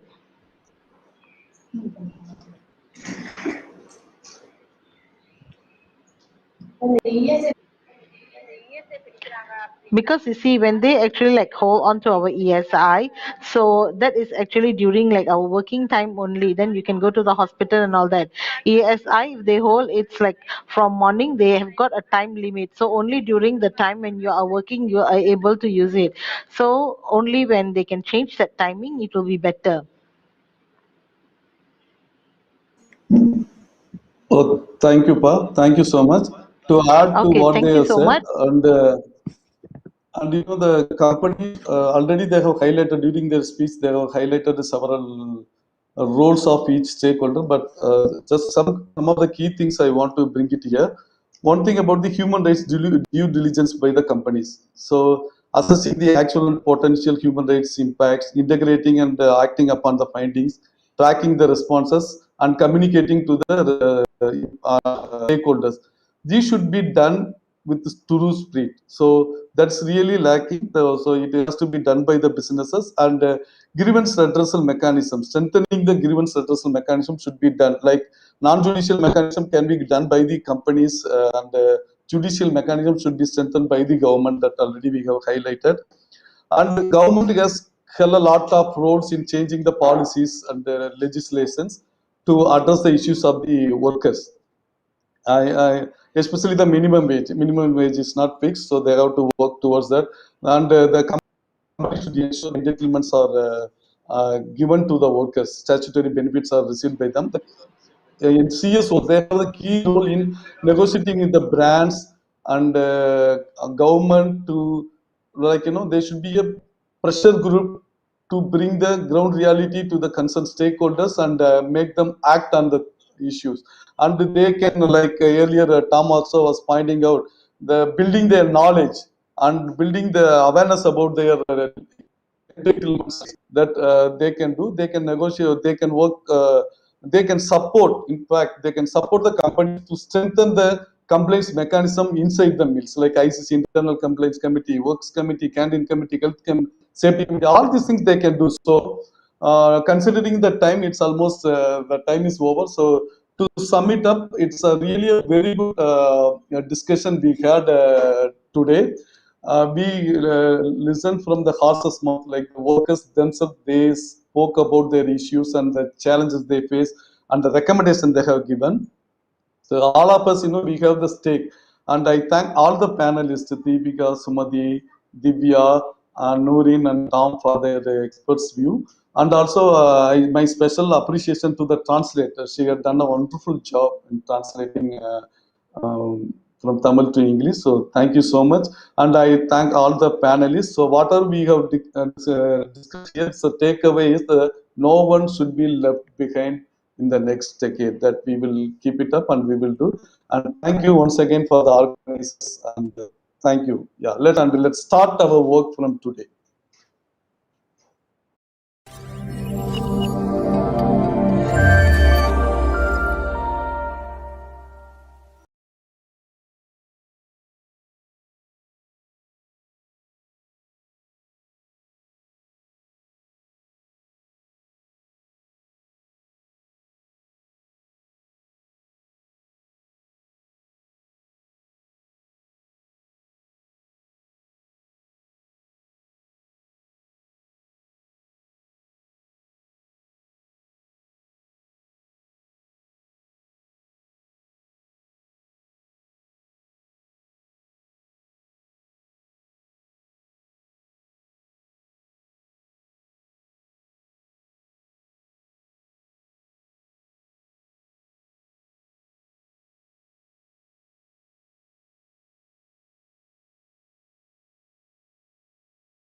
A warm welcome to everyone joining this session of the UN Responsible Business and Human Rights Forum. You are tuning into the dialogue, Are Financial Institutions Reliable Accelerators of Human and Labor Rights Practices in Asia's Agricultural Sector? This session is organized by Fair Finance Asia and Grow Asia in support of the forum. My name is Junice Yeo. I am the Executive Director of EcoBusiness, Asia Pacific's leading media and business intelligence focused on sustainable development and responsible business issues. It is my pleasure to be moderating this dialogue today. Just a bit of context before we begin. Across Asia, the agricultural sector has long been a major contributor to the economies and employment of the region. As our global population is expected to increase by another 2 billion people over the next 30 years, the case for economic stability and food security amidst a global pandemic has never been a more urgent one. A closer look at Southeast Asia, where 36 million are now considered to be below the poverty line, it paints a daunting outlook. The agricultural sector is often mired with challenges within a heavy reliance on a complex and fragmented value chain linked with marginalized communities, most often who are women, landless farmers, and smallholders. That said, environmental and social governance disclosure is fast becoming a widely accepted part and parcel of global business. Besides greater scrutiny from the media, institutional investors and customers contribute to ensuring agribusinesses do more to protect their supply chains. While notoriously difficult to trace human rights and labor practices, the understanding of reputational and finance risks is moving the needle on responsible business. Yet, the ambition of seeing Asia's financial institutions take concerted effort to use lending to promote better practices is still a long way off. Fair Finance Asia's study noted that most Asian banks today still do not have existing policies on human rights.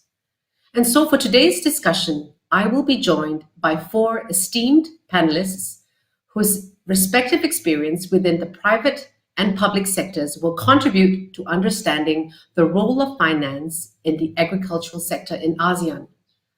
The main aim of this discussion is to identify where the gaps are in financial mechanisms that promote more universally accepted standards of human and labor rights, but also to suggest effective ways to stimulate greater opportunities for financial institutions to deploy greater capital towards the promotion of these standards. And so without further ado, allow me to introduce the panelists for today. First up, based in Thailand, we have Hataikan Kamol Sirisaku, or for short we call her Kam, from Taiwa Public Company. Then we have Renee Korstens from Financial Access. Then Victoria Karanay, Fair Finance Philippines. And last but not least, Ronald Eberhard, International Institute for Sustainable Development. A very warm welcome to all of you. All right. So during our discussion, I would like to make... Oh, yes, very happy to have all of you. So before we begin, perhaps I'd like to remind our listeners that you can contribute your questions. I think you should fill them in the Q&A box on the right of your screen. Okay, and now, so I'd like to perhaps kick off the dialogue with Kam from Taiwan. Hi, Kam. Hi, Janice. Good to meet you. Okay, so Kam, Taiwan is now a publicly listed regional player and you specialize in starchy food products. Can you tell us more about your role within the company and perhaps maybe a little bit about how Taiwan promotes human and labor rights practices within the company, especially in relation to the farmers? Sure, thanks, Janice. Happy to share. Just a little bit background on Taiwan.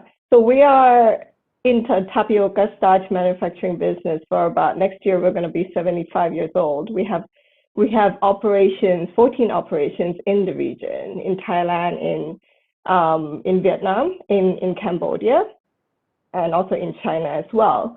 So we source about 1.3 million tons of tapioca roots a year, and we work with over 30,000 farmers within the region. So, this is a topic where this is very important to us and one of our passions.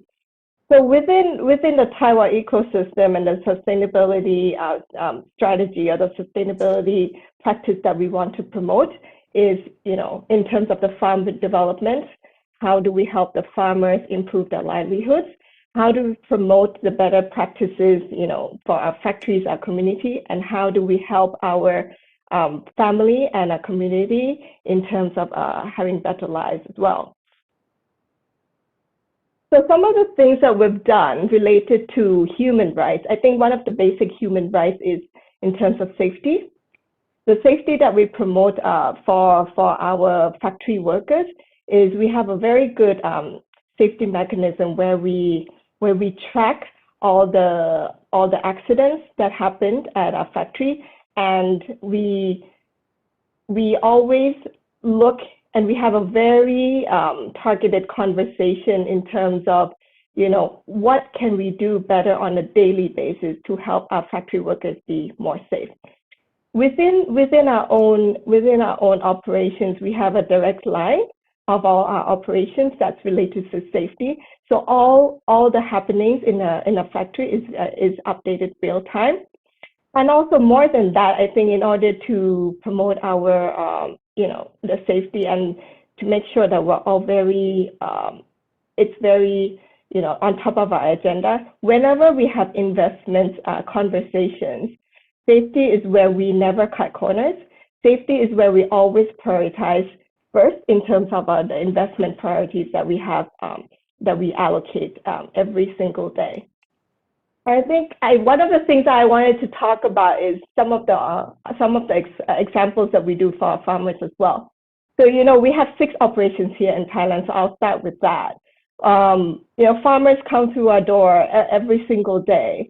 And one of the key things that we want to help them in terms of helping, in terms of their livelihood is how do we ensure that when they come to sell to us, they're treated fairly, meaning, the quality that we measure the roots by, the payments that we give to them, the pricing that we give to them is fair. We set a standard for that, and that's an international standard that we try to implement across all our factories. But also one of the things that is very dear for our farmers is in terms of cash.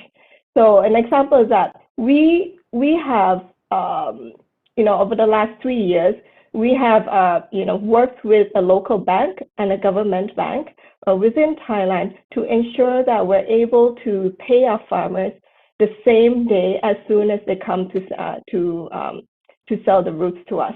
So that are the type of some of the examples, Jonas, that we've done for our farmers and our own colleagues within Taiwan. And I can, as the conversation moves along, I'm more than happy to help share some of, kind of more examples that I can. Thank you. If I could just probe a little further on this, what is the incentive for you as a company to focus on these areas? There's clearly, a backing from senior management, I suppose. So perhaps share a little bit more about that, if you don't mind. I think, Jonas, we cannot think of ourselves as, getting everything for ourselves, right? We can't, because unless we treat our farmers or we treat our customers right, the end-to-end will, we gotta work together to win together. So we can't just take all the profits for ourselves, but we need to be fair to our suppliers as well. So that's kind of the incentive to us. So every single day, it's not a transaction. Working with our farmers is not very transactional.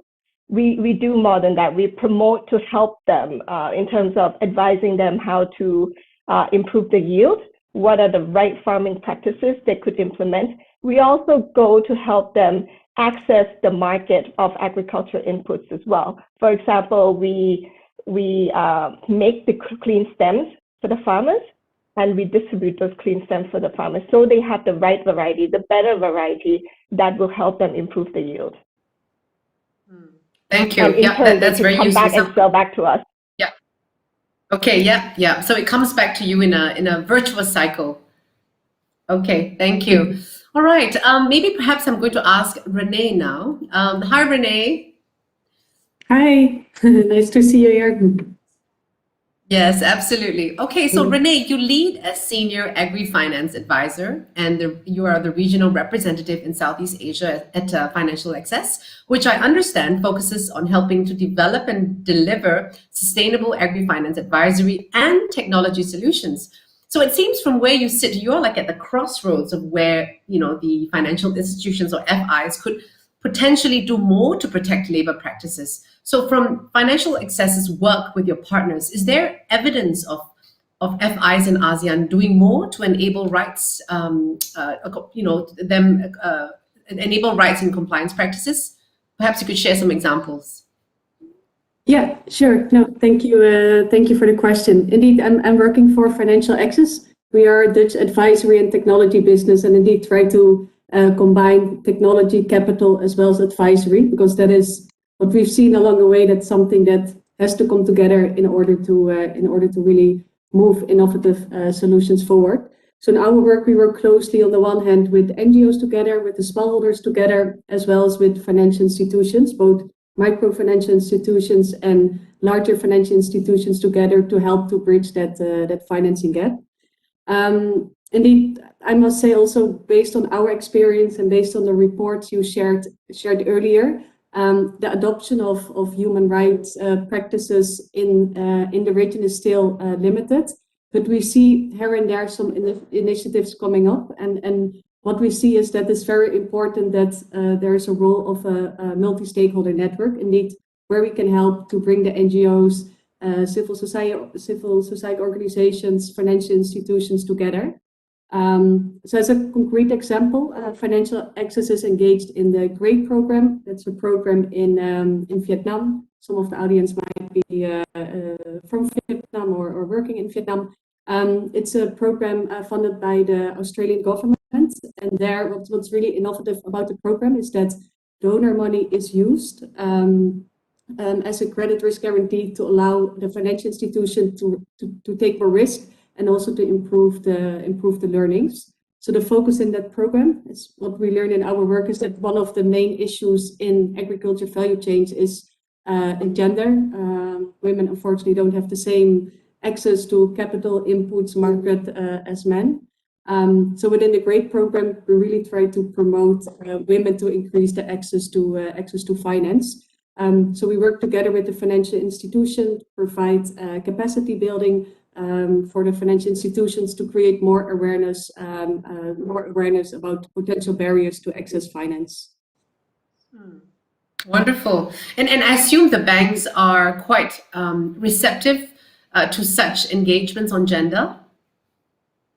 Very receptive, yeah. What I really liked about the bank, because they said, and we've seen it in Indonesia here, based in Indonesia at the bank as well, that they hire young women from the villages as loan officers to be engaged in the socialization processes with the smallholders to indeed reduce the barrier for women to talk to the financial institution, to ask maybe like silly questions, or to really get to understand the loan product and the process. So the financial institutions, what we see is very receptive, and that's also how we built a multi-stakeholder network where we focus as Financial Access on capacity building for the financial institution, but we work closely with an NGO who focuses on capacity building for the smallholder farmers.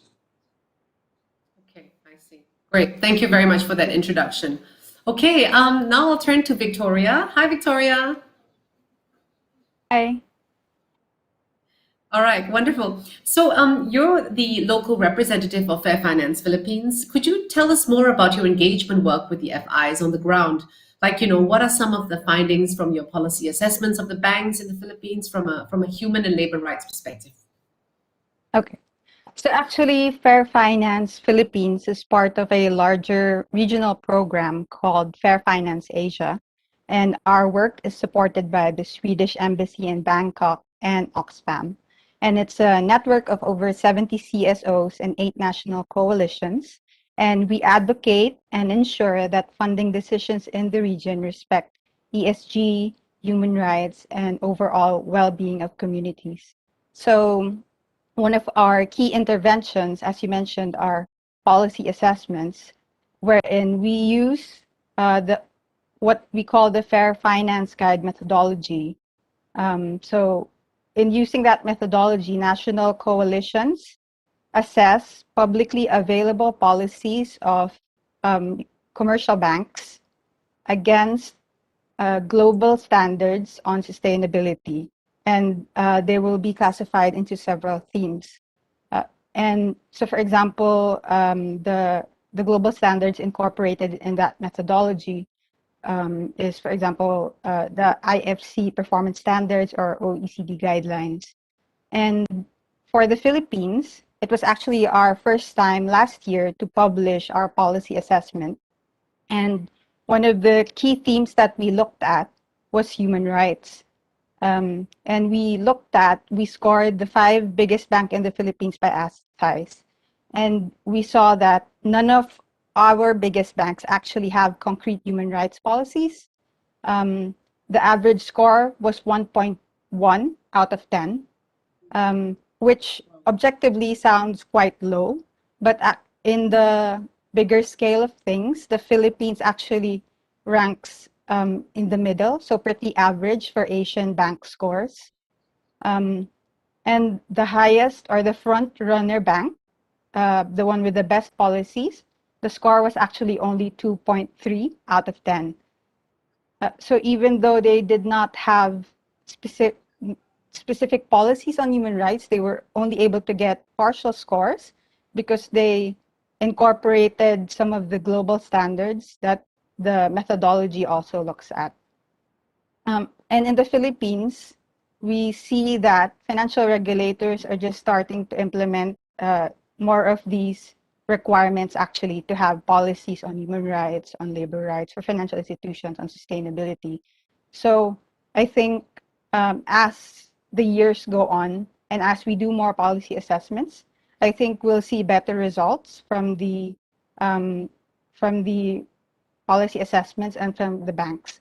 They do talk about labor rights. They do talk about human rights more in a general sense, and labor rights only in terms of their employees. They don't really talk about labor rights more of in their value chain as a whole. Yeah. That's such an interesting observation, the last point you made.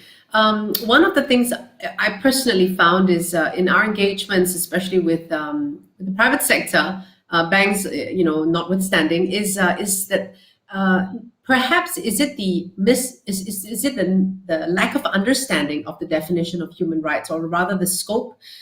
Is there something like an opportunity where you feel could be further strengthened from an advocacy, perhaps, or engagement perspective? Yes, we find that the banks are actually quite open because we did have some trainings for the banks on sustainability, on creating better policies on human rights and on sustainability. And they did admit that they are very willing to learn, but they are sometimes unsure where to start because they can create policies for their own institutions, but they aren't sure how to operationalize it when it comes to external stakeholders. I see. Yeah, makes sense. Thank you. Okay. And last but not least, the man in the room. Hi, Ronald. Good to see you. Okay, so Ronald, you represent the International Institute for Sustainable Development. I think you're based in Indonesia? Yeah. Okay. Could you share? Yeah, great. Could you maybe share more about the organization, what you do, your role in particular, and some of the latest developments? Sure.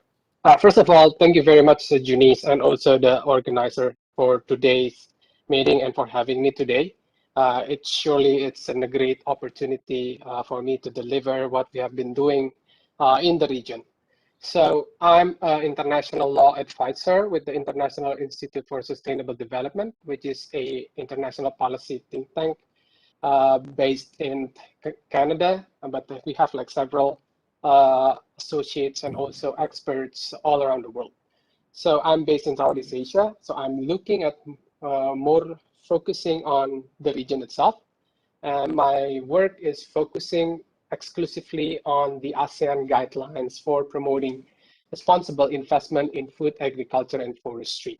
So this is a guideline that has been adopted by the ASEAN member states, by the Southeast Asian countries, all 10 of them, in October 2018. And the guidelines itself, we are involved in the development of it, obviously with the involvement, direct involvement of ASEAN member states and ASEAN Secretariat in this regard, and partners like Grow Asia and FAO is also in the process as well.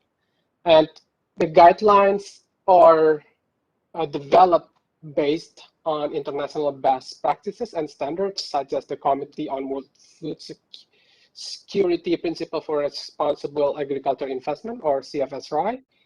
And this guideline were being developed to meet regional and national circumstances of each ASEAN member states.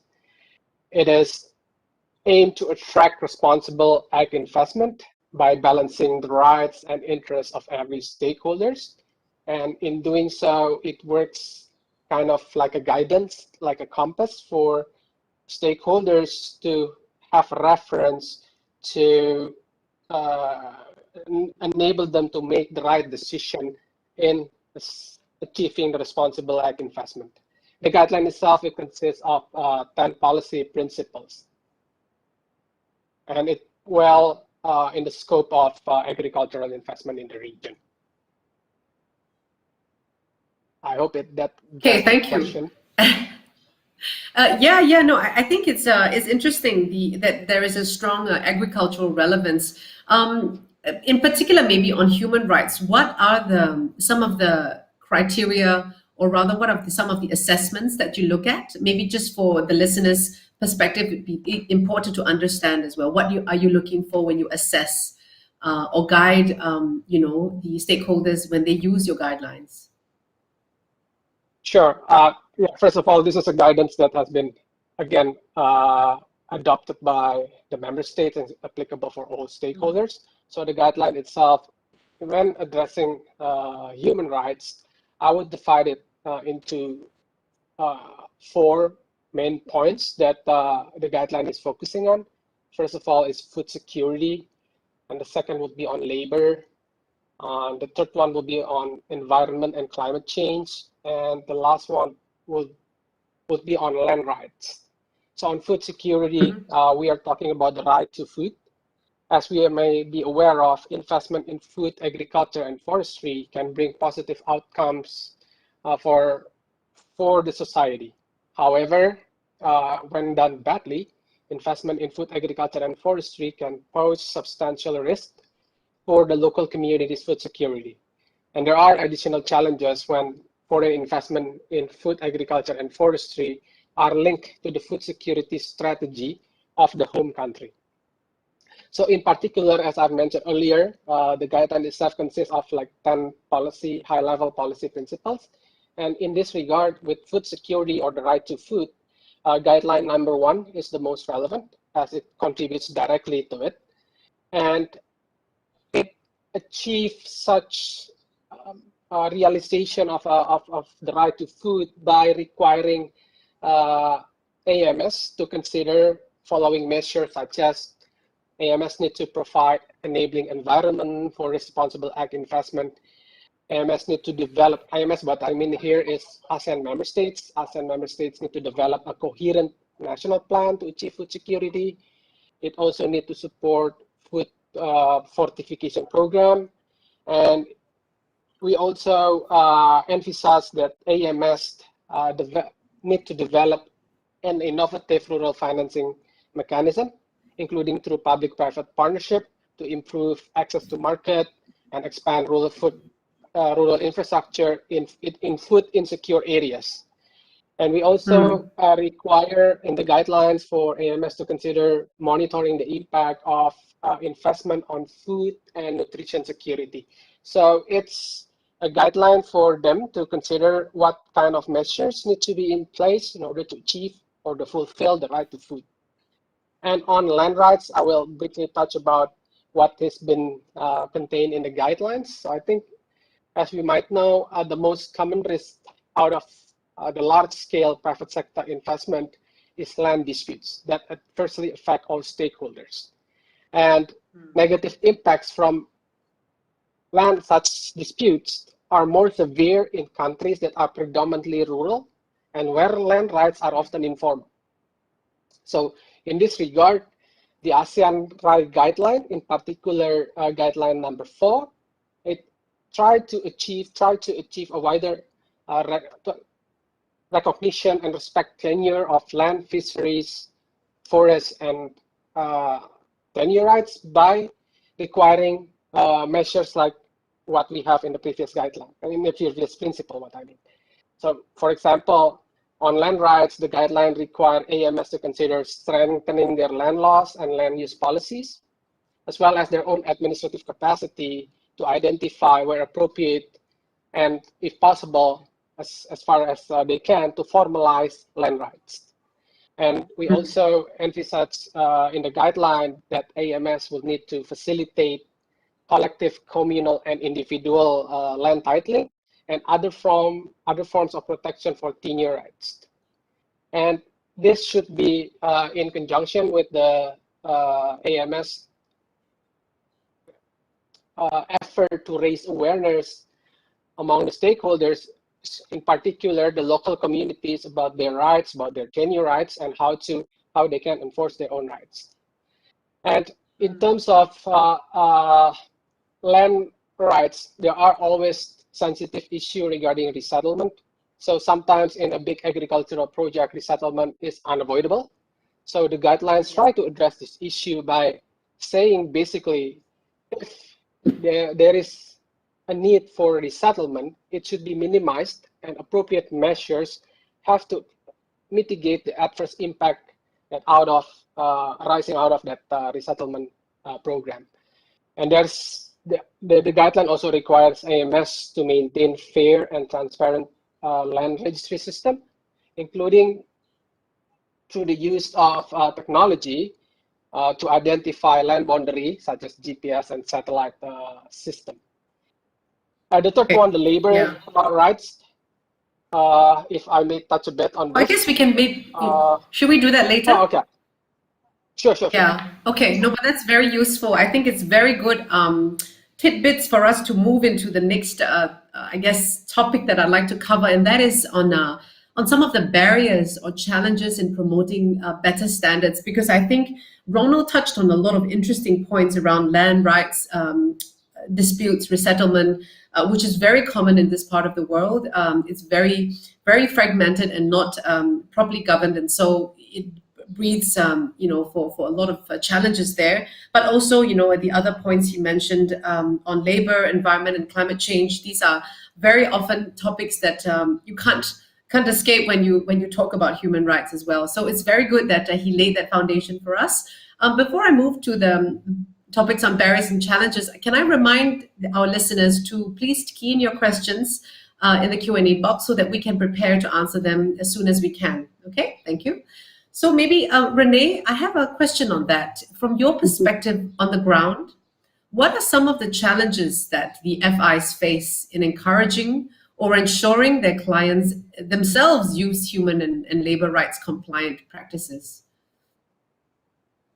Yeah, no, very good question, and a very huge challenge. I mean, if you look in the agriculture sector, like most of my work has been in Indonesia. I've been here for the last 6 years, and I will work with financial institutions.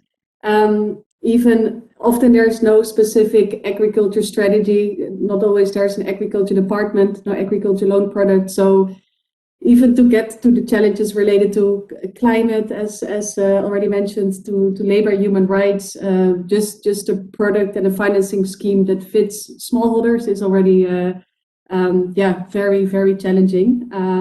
What we indeed see is that a lot of companies also don't really have, or don't always have, there's a lack of policies of companies regarding business and human rights, such as policies that even exploit the women on farms, or how to ensure smallholders receive a fair price for their produce, or how can we indeed manage the impact on local water sources, how to prevent land grabs, indeed all very important themes, but often indeed the policies are not in place yet.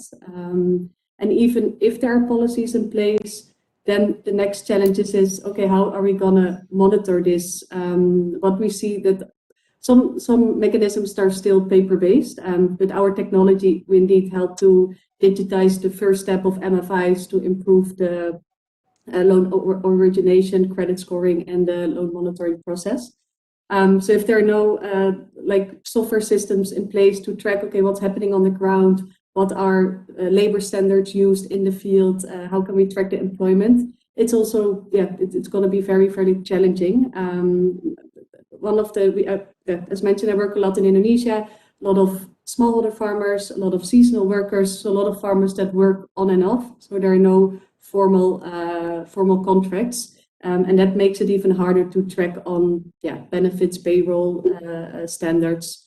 So I think on the one hand, the lack of policies, and on the other hand, the lack of monitoring are I see it's one of the main challenges indeed to ensure human and labor right compliance. Okay, thank you for that. Kham, back to you.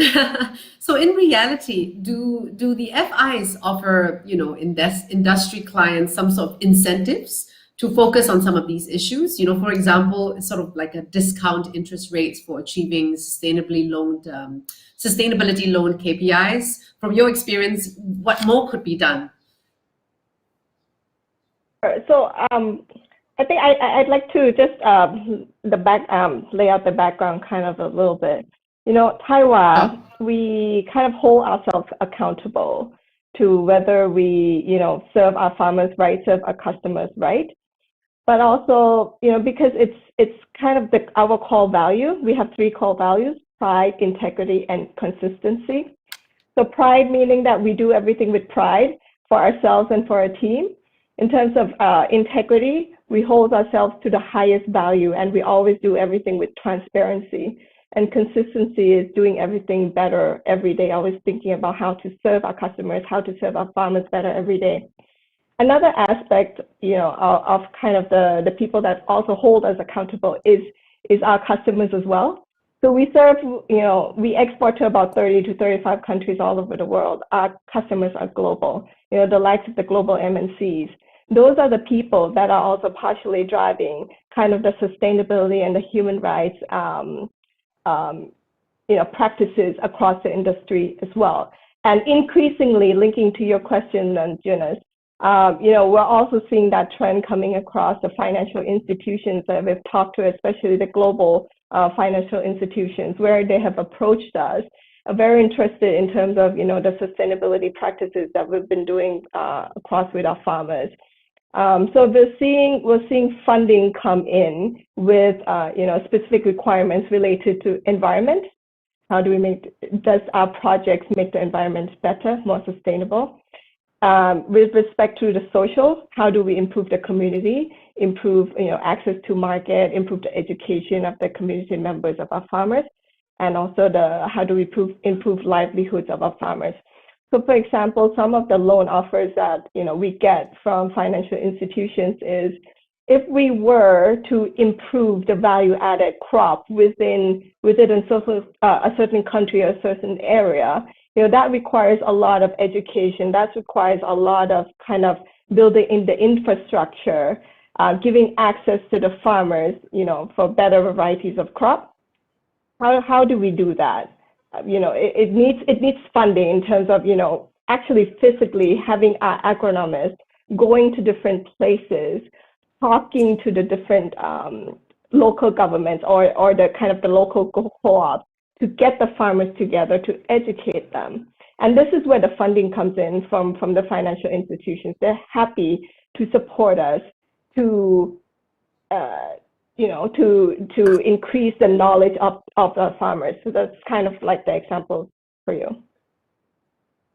That's amazing. That's wonderful. And how has that gone? I guess, working with the agronomists to extend better practices with, say, the smallholders or the other farmers as well. Is it very effective from your opinion? It is. It definitely is, Eunice. So just to lay the context, so within Taiwan, we source 1.3 million tons of tapioca roots. We source from 30,000 farmers. 50% of that, maybe large farmers, another or root yards or brokers, but 50% of that is the smallholder farmers. Everyone wants to improve the yield. They want to sell better crops. They don't want to cut corners, right? But they just don't know how. So we have a team. We started off with a team of 2 agronomists. Over the past year, it's built on to become now 15 of the top agronomists in the country.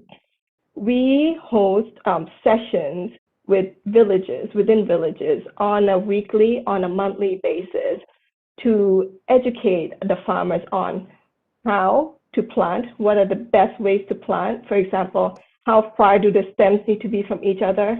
How do they prepare the soil to ensure that the soil is healthy before planting the crops? When to irrigate? Where did they buy the low-cost irrigation equipment from? And when is the best time to harvest? And also we have agronomists going to visit the farmers very regularly. They're actually on the line chat group where they communicate live. So, whenever there's any problems for our farmers, they're able to get that access to our agronomists who are the advisors, real time. So I think over the past year, we've been able to increase in some areas the yield in the plantation area by about 10 to 15% for our farmers, and that's been very helpful for them. Yeah. And I guess cloud technology plays a very key role in this as well. With mobile technology, farmers themselves are able to access more help where they need as well, yeah? Yes, exactly. Yeah. Okay, wonderful. Thank you. Victoria, your experience in the Philippines is quite an interesting one as well, especially when it comes to cross-border financing. I think you spoke about that some time before. This certainly can be an issue of growing concern, as banks, should be made accountable not only in their home country, but also what they do beyond their shores. Maybe you could tell us a little bit more about your experience there. Yeah, okay. So as you mentioned in the introduction, that Fair Finance actually did a study tracing cross-border financing. The first study actually traced regional financial flows in high-impact sectors, including agriculture, power generation, infrastructure, and extractives. And it found that in the region, there are over $56 billion in loans and underwriting services from 2014 to 2019. And the funding came from all over the world, not just among the region. And last year, a follow-up study was done focusing on agri itself. And it showed that there is 45 billion US dollars in cross-border funding.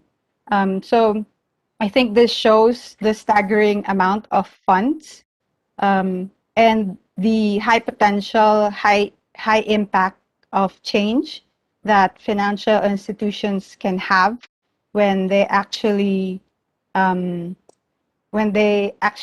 start to contribute to addressing those issues in agriculture and issues with the vulnerable sectors, because we know that at the agriculture sector, for example, there are over 2 billion people that rely on it as their main livelihood. And we know that our food producers are still the hungriest and the poorest in the world. So there's really a big impact for change in this sector.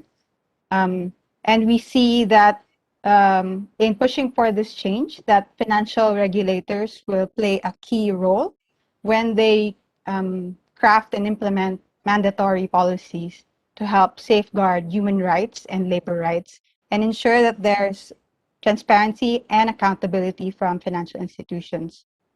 I think this is also important given our current context of the economic impact of COVID, because we've already seen that sustainable businesses and sustainable funds actually had better than average returns.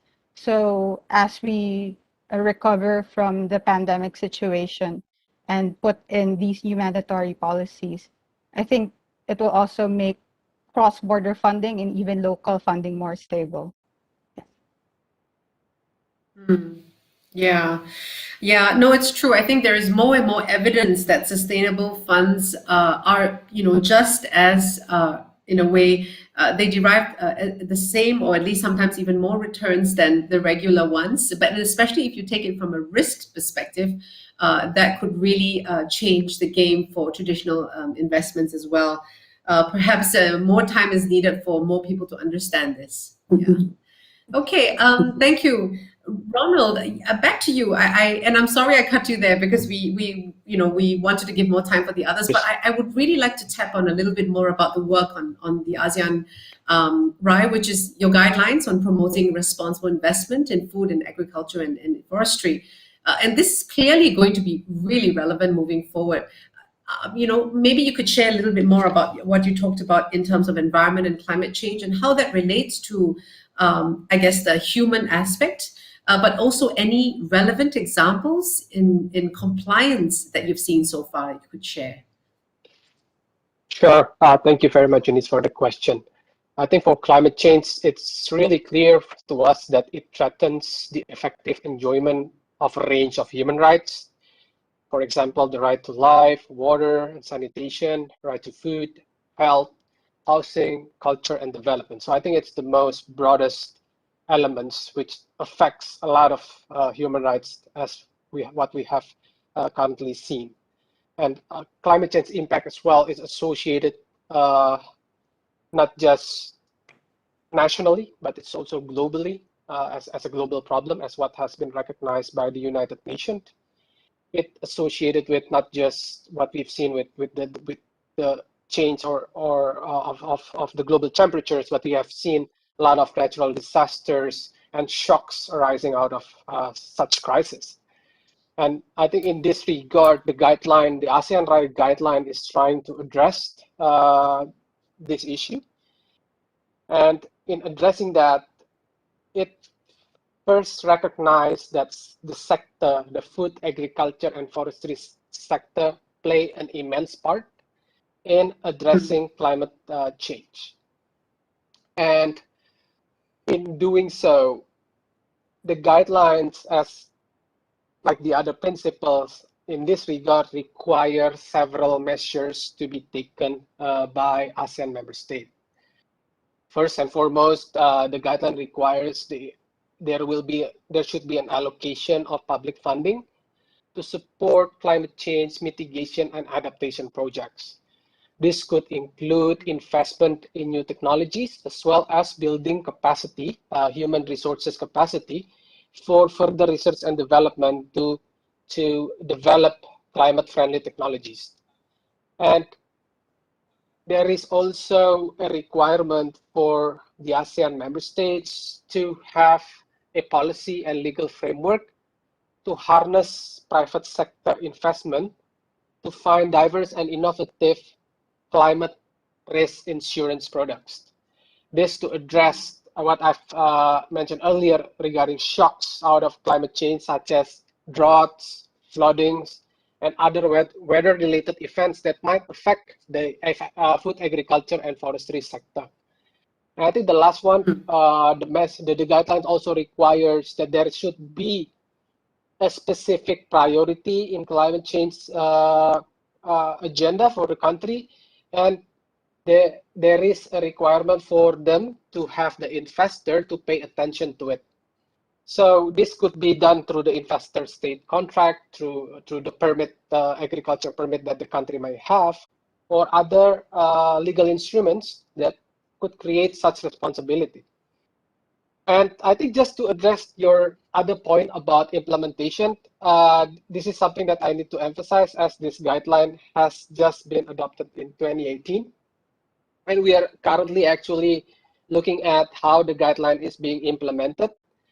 And in that regard, there are exercises that we've been done directly with the ASEAN member states, which we might not be able to disclose in public what we are deliberating in terms of the internal assessment. But it is now ongoing. So we are looking at how the guidelines is already being implemented. And we actually developed a tool specifically to monitor, to score between 1 to 5, the degree of compliance with the guideline itself. The degree of compliance, it's what I mean here is comparing the national legal and policy framework with what has been stipulated with in the ASEAN RAI guidelines. Very interesting. Yeah, I think we're all looking forward to the scoring, and it won't be surprising, I guess, that there is still room for improvement. I think, yeah, the understanding is still not there as much as we would like it to be. But that said, it's really important, I think, to do such assessments, because then it's very important for the stakeholders to see apple to apple, especially if you compare this against the international frameworks, how ASEAN fares as well. So no, I think very excited to see the changes, rather the scoring results there. Thank you. Okay, I have one more question, if you don't mind, and I thank you. I think we have some questions coming in now, so very, very heartened to see that. Thank you. This, I guess I'm going to just open and see if anybody wants to answer. Is do you think there is a role for government to play and make it easier for companies to work with the FIs in promoting human and labor rights adoption? And perhaps you could contextualize your thoughts by giving a more in-country perspective around this. That will be very useful. So is there a role for government to play?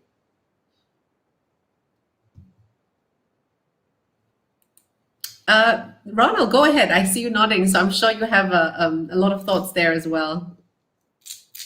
Thank you, Junice. I think the answer is yes. It's clearly a yes.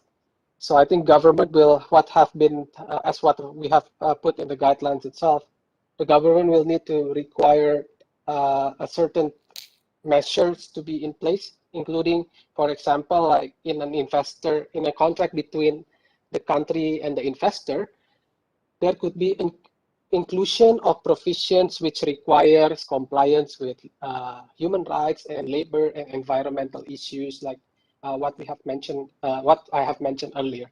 So this could be required by the particular country's national laws and legislations.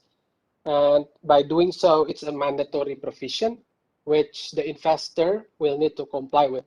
I know my other colleagues which have more time dealing with the private sector will have more factual answers, because what I've been providing is more on the policy side, on the conceptual side, on how that kind of requirement could be inserted and could be required by the countries. Thank you. Thank you. Perhaps Renee, you might have some perspective from the private sector in Indonesia or Vietnam, where you function, where your work is. Yeah, sure.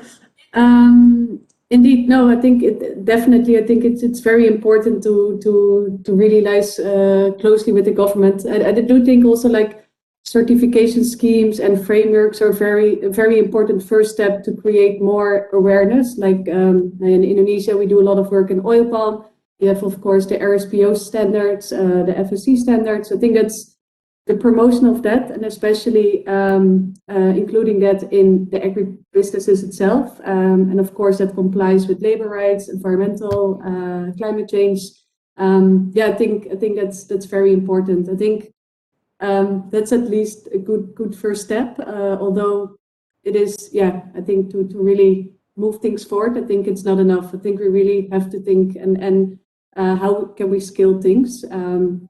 And yeah, there's a role for technology, what we see there. Like I know in Indonesia, there are a couple of programs together with the government of Indonesia that they are conducting land mapping. And hopefully that will help to get the formal land titles, and that will help, for instance, in our case, to get access to formal finance as well. And access to a lot of other governmental programs. Yeah, okay. Yeah, no, you're right. I think the mapping, geospatial mapping is very important because there are sensitivities around it. So the role of the government would be indispensable there if we really want to understand the accuracy of these maps. Okay, thank you. I don't know, Kam or Victoria, I'm sure you have perspectives from your markets.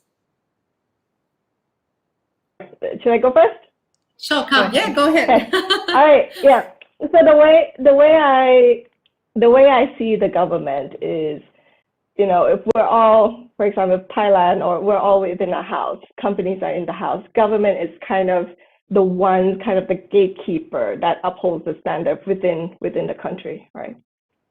So I think the role for the government is for them to uphold that standard within the country, to make sure that everyone within that country practices, you know, sustainability, upholds the human rights.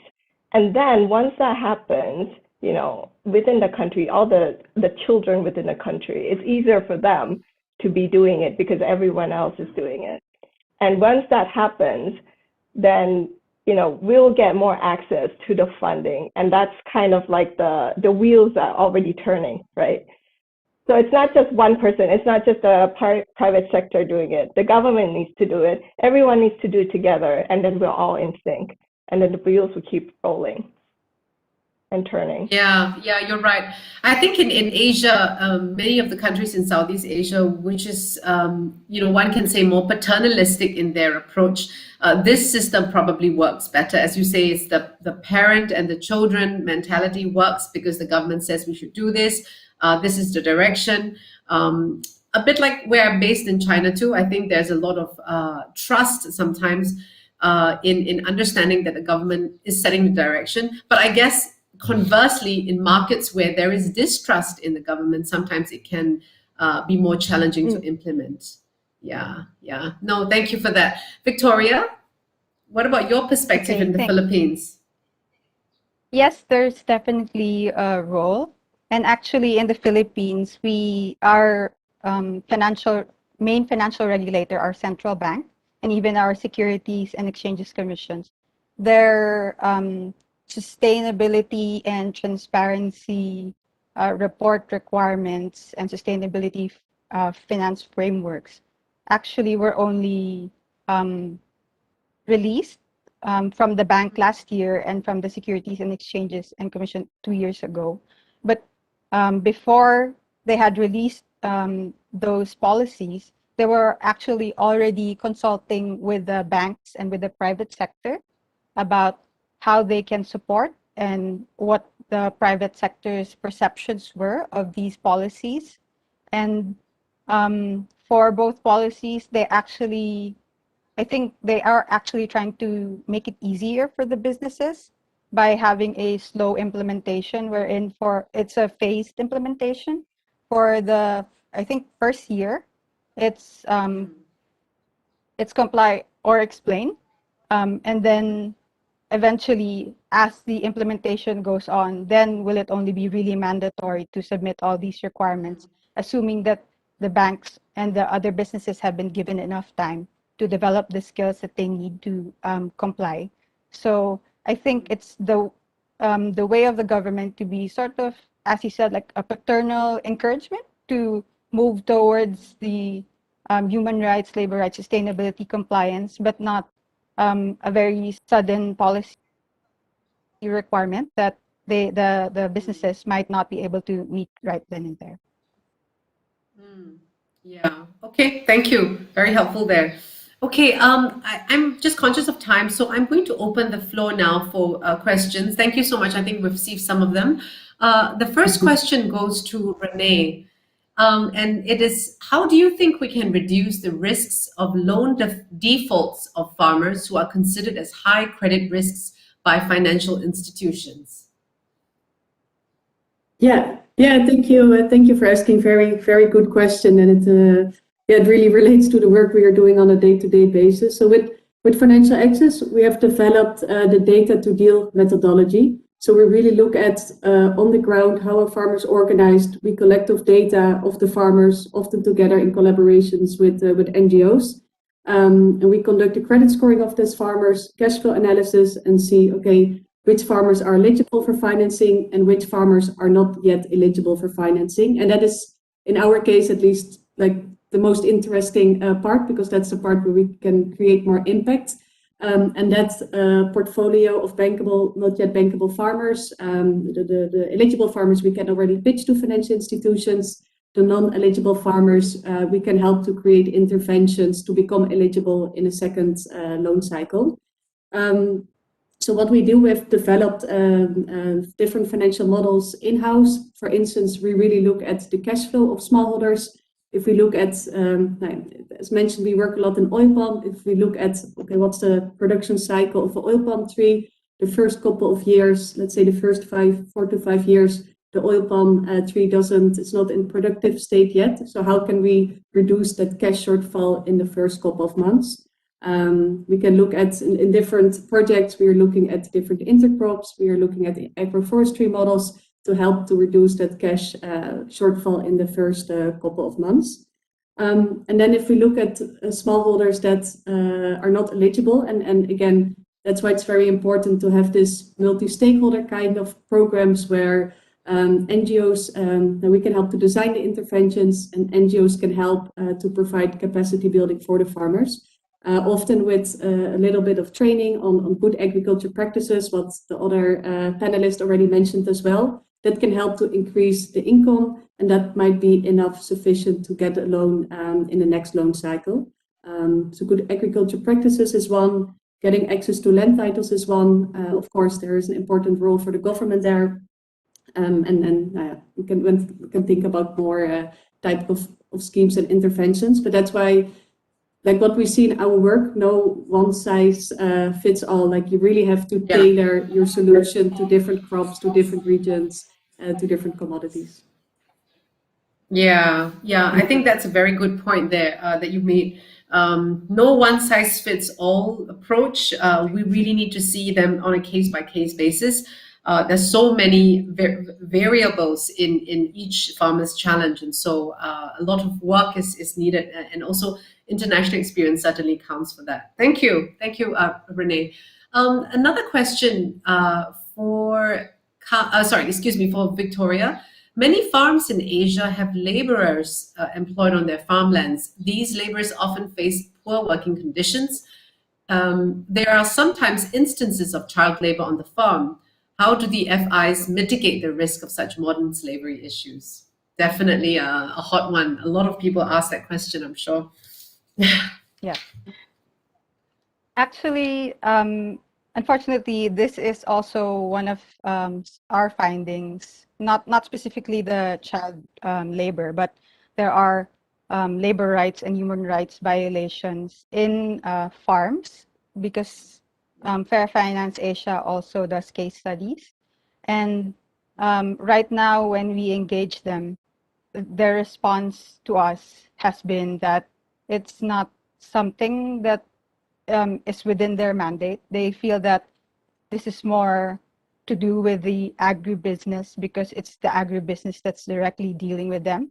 So this is also something that we're working on from an advocacy standpoint to help broaden the perception that financial institutions also hold some accountability for the projects, for the investments, for the abuses that happen in these projects that they support and invest in. Yeah, okay. Does anyone else have a perspective about this?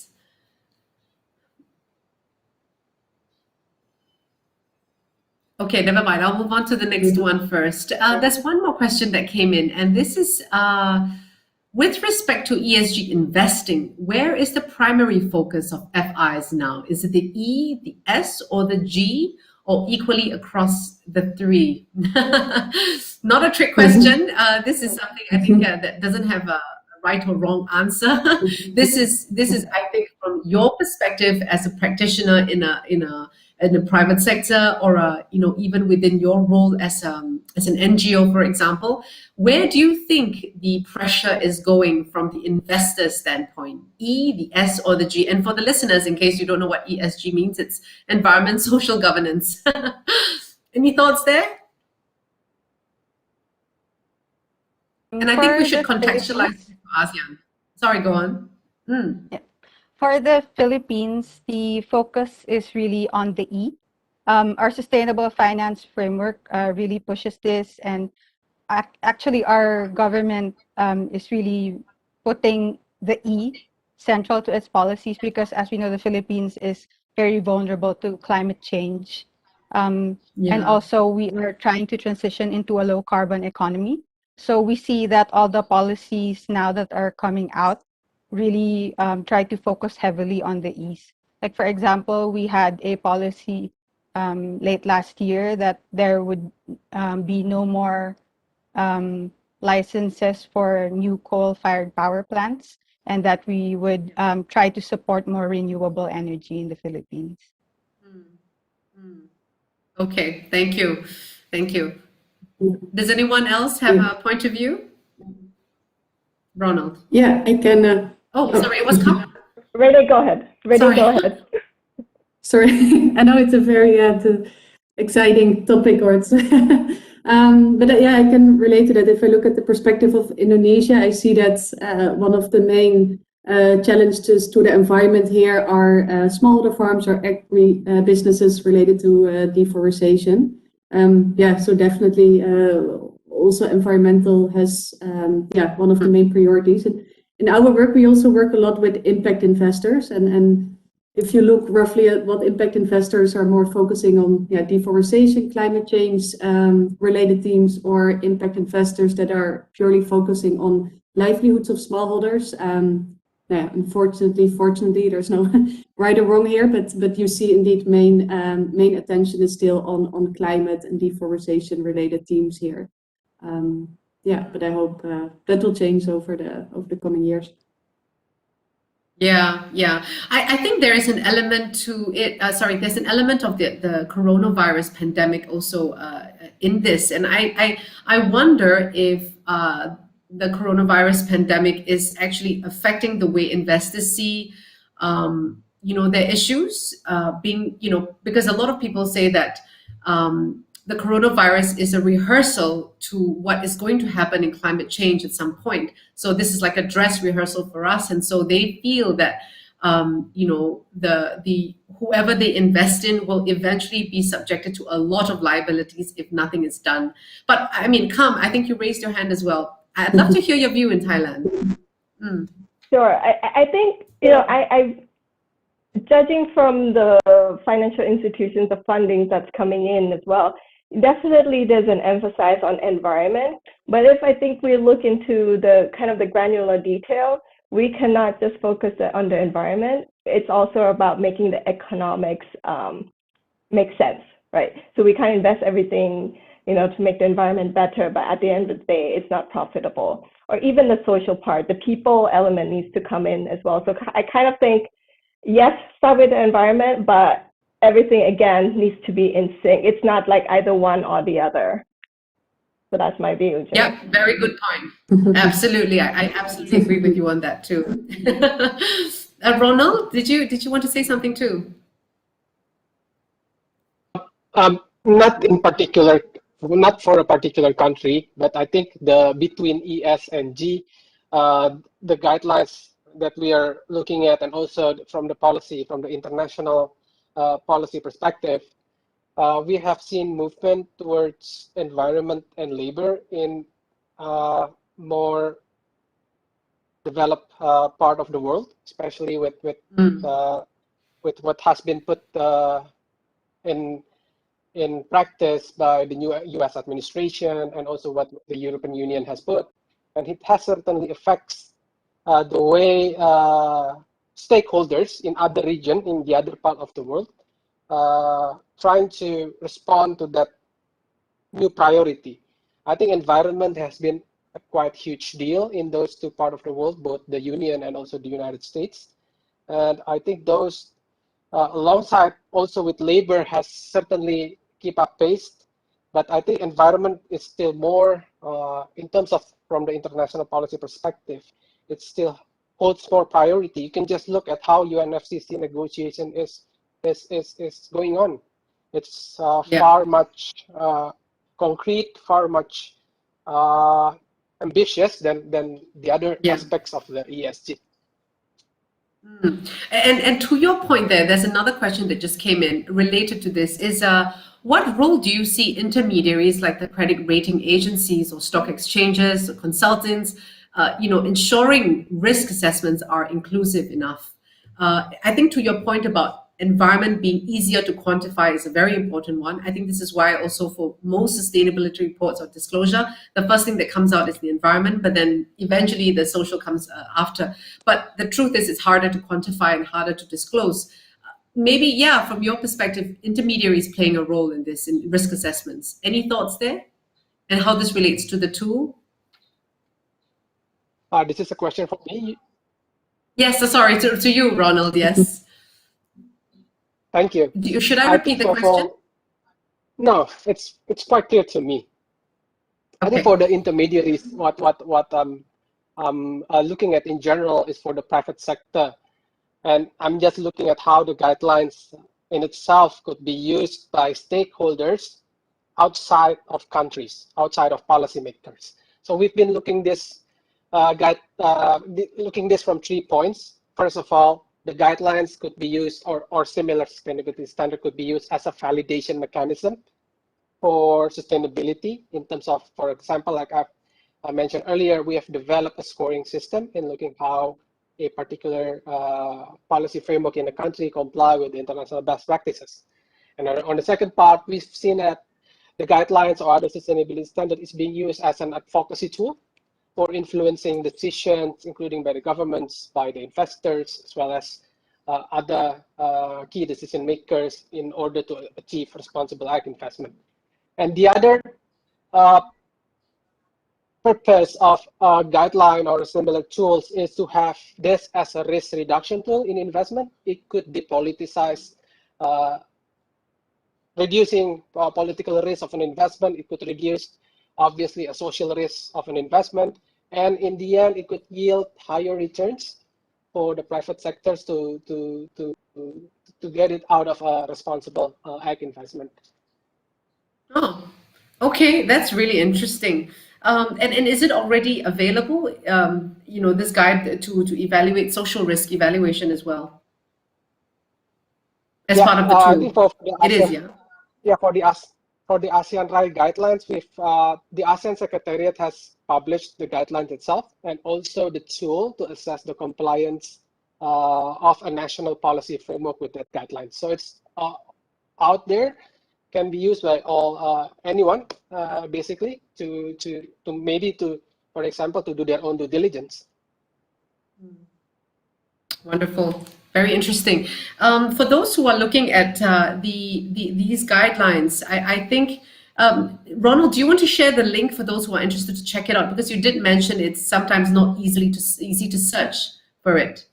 Yeah, I can do that, but I'm not entirely sure how to do that through this chat. Oh, you can just read it out. You can read it out as in the URL.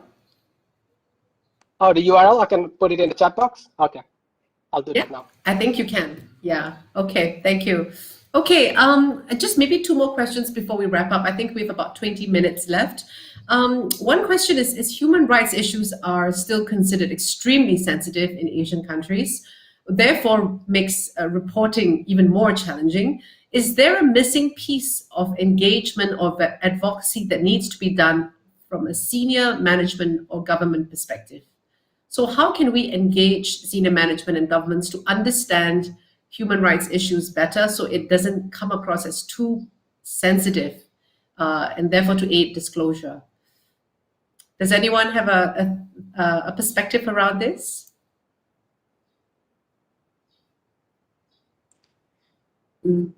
Yeah, I can. Sure, I can Renee, go give for it a it. start, and then others can jump in later. I think it's very very good question. I think it's always, especially if you talk with the senior management, to see what's the risk of non-compliance. Look at it from a business perspective, like what we all know in the environmental sector, when companies are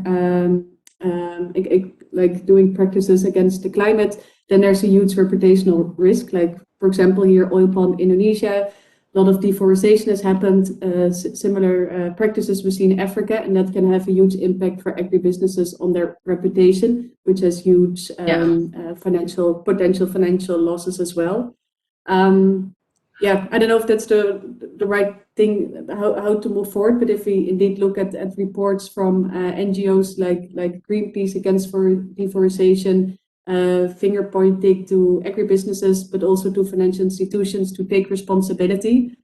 Hopefully that potential risk also create more awareness by financial institutions, by agribusinesses to become more aware of, okay, what does non-compliance mean from us from a business perspective. True, and not only them, but also their competitors, because they are all very much watching each other's disclosure as well. Cam, from your perspective, because you obviously work in private sector where, buy-in, internal buy-in is also important. What is your journey to engage senior management? So I think, Jonas, if we kind of look back before, just to share an example, human rights, I think it's almost kind of like the elephant in the room, right? Talking about it is uncomfortable sometimes. But exercise, so is exercising, right? But we have to keep doing it. We have to keep going harder. We have to talk about it more. And then it'll become kind of the norm. It'll become the culture. It'll become that creates more awareness, right?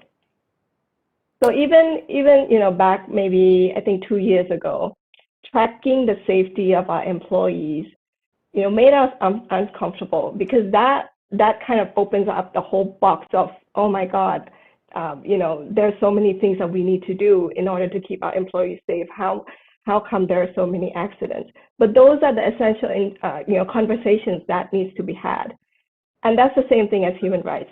So how we engage the top management and the right people into the conversation is, we let the customers lead this, we let the government, we let the society lead this. So we're trying to comply to a certain kind of the global standard, for the farming sustainability practices. And those, we have a framework where we will benchmark ourselves. We'll assess ourselves constantly every single day. We'll keep having that conversation, and then it'll become embedded as part of kind of the culture, as part of the conversation, and that will become normal. And that's when action happens. Yeah. No, I like that. It is the elephant in the room, you're right, but letting the customers, governments, and societies lead the questions so they speak for themselves is definitely an important one. Thank you, Cam. Maybe one more is for Ronald. There is a growing frustration from the investment community of too many standards and too little harmonization. How is the work on the guidelines helping to address this major concern? Thank you, Eunice. I think this is a very pertinent question, and this is quite practical as well. And just to give you an update, the guideline itself is also being incorporated in the ITC International Trade Standard Sustainability Tools. So we are one of it. But what makes us in particularly different with the other sustainability standards is the standards are endorsed formally by the governments, endorsed by the ASEAN member states. So it has its pros and cons, obviously, but definitely this is something that can easily more acceptable for the governments to implement it if you are comparing it with private sustainability standard. So this is something that is the initiative developed by the ASEAN member states. So it's quite reasonable. It makes sense if we are expecting it to be more easily implemented on the ground. I know there might be some question about how these guidelines are being different with the other one. Obviously, because this guideline is tailor-made for countries to use, and obviously it won't fulfill what the expectation of won't fulfill 100% the expectation of other stakeholders besides the countries. But this is quite significant on the breakthrough, because this is a guidelines that has been adopted by 10 countries. And it provides like a norm in the region that could serve as a reference in Southeast Asia. So we just started the implementation this year, and looking at how the existing policy framework could be further improved based on such guidelines. And we are lucky that this guidelines is being adopted by member states. It received full support from time to time by the ministers and even head of states. Yeah, great. Yeah, thank you. That's really useful. Yeah, I think to have government and ASEAN member states backing this is certainly key. I do agree. Okay, I think we've come to the end. And before I finish off, if I could just ask each of you to give your statement about how optimistic you are. Say, for example, in 10 years' time, when we look at compliance to human rights and labor standards, how far away do you think, how far along do you think would be? How optimistic you are? Would there be change in ASEAN? I'd love to hear your views about that. So what is human rights and labor standards going to be like in 10 years' time? From your perspectives, from where you sit. Should I let maybe Victoria go first? Okay, sure. Well, I'm quite optimistic that things will keep improving in 10 years' time. Human rights is a really touchy subject here in the Philippines, but hopefully, as the conversation starts to open up more and the understanding increases, that we see more progress in the coming years. And certainly, we hope that Fair Finance Asia can contribute to the increase of these human rights and labor rights conversations, and to improve the capacity of all stakeholders to come together and actually, for example, collaborate to be agents of change and make better impact. Yeah. Thank you. That's very nicely said. Maybe Kham? Happy to. So I'm also an optimist at heart, just like you, Victoria. So I think if we look back 10 years ago, all the conversation was about business and profit. Now it's shifted to planet and people and then profit, right? So I'm very optimistic that the next 10 years, we will be having, the conversation will be more different. It won't be the elephant in the room, and it won't be uncomfortable, because we're, as you said, Victoria, we're talking about it more. But I think what needs to happen, and hopefully it'll happen more, is, everyone plays a role, and everyone should know that. And, none of us should say, this is happening because of the other person is not doing this. Everyone has a role, right? So if things are happening, it's because we let it happen, so we can't. So I guess in all, I think we just keep on working together, government, private sector, public sector, and things will improve. I like that. Thank you. Renee? Yeah, I think I'm also slightly positive at heart, so I'm happy to be with you all in this panel today. I think I've been living in Indonesia for the last 6 years now in Jakarta, but I've traveled a lot to rural areas. And if I see the transformation that happened because of the digitization of many industries here, like if we look at Gojek here, for example, but if we look at the access to finance solutions here, I really do think that in the coming 10 years, technology and innovation solutions can also help to really indeed improve either monitoring, improve implementation. So that's what I think. If we look at indeed where we were 10 years back, where we can be within the coming 10 years, I think there's definitely a lot of things possible. But indeed, the core, what the other speakers mentioned as well, is to bring all the difference together, create a proof of concept, create a blueprint, show how it works, and really see, okay, how can that be scaled up and lead to other areas, commodities, regions. Thank you. Yeah, no, it's great that you can see the change over the 6 years. I think that must feel remarkable. Okay, and the final word goes to the man today. Ronald, your view in 10 years. Thank you. Yeah, I think just from the perspective of Southeast Asia, from ASEAN's perspective, it's quite clear that we are moving there. ASEAN was established in 1967, And in 2007, we have the ASEAN Charter. And in 2012, we have the Declaration on Human Rights. So the movement is going there. And lately, in 2018, we have the ASEAN RAI guidelines. So the trend, the policy trend that Southeast Asia is moving is in that direction.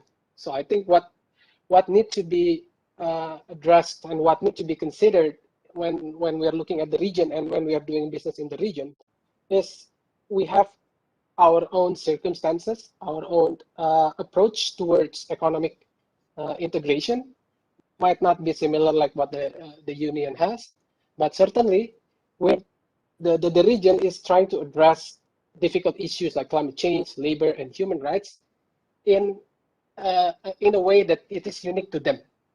So it's very important for foreign investors to consider that, I believe. Yeah, good point there. Yes, I do agree that it needs to be localized to some extent. The local appreciation for the challenges must be had. Thank you for that, Ronald. And with that, we've come to the end of our roundtable dialogue today. I wish to thank my panelists, especially for being so generous with your thoughts and perspectives. No doubt we'll be hearing and seeing more from stakeholders, pushing for greater adoption of standards on human rights and labor rights practices. The question, of course, is how quickly can change happen? But as my panelists very optimistically said, they already have seen the challenge in the last few years, and it's just building up. So it is probably a matter of time. So for this, special thanks to the organizers of the UN Responsible Business and Human Rights Forum, and certainly to Grow Asia and Fair Finance Asia for your unwavering efforts in this space. There is always strength in numbers, so I look forward to more stakeholders mainstreaming this agenda moving forward. And so with this, thank you again for tuning in. My name is Junice Yeo. Come read our news, which is entirely free to subscribe. That's ecobusiness.com. Okay, have a good afternoon, everyone. Bye-bye.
That's a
Good morning or afternoon, everybody.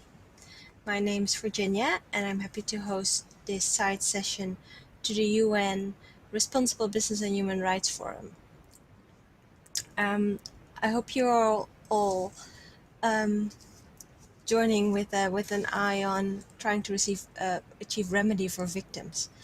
And we're really grateful that the organizers have facilitated this side session, because in today's globalized economy, we see only too often that companies continue to operate with impunity and use strategies to avoid responsibilities for human rights abuses. And we are hosting this session together with our partners from the Mind the Gap Consortium. I should go and click on a clicker link right now.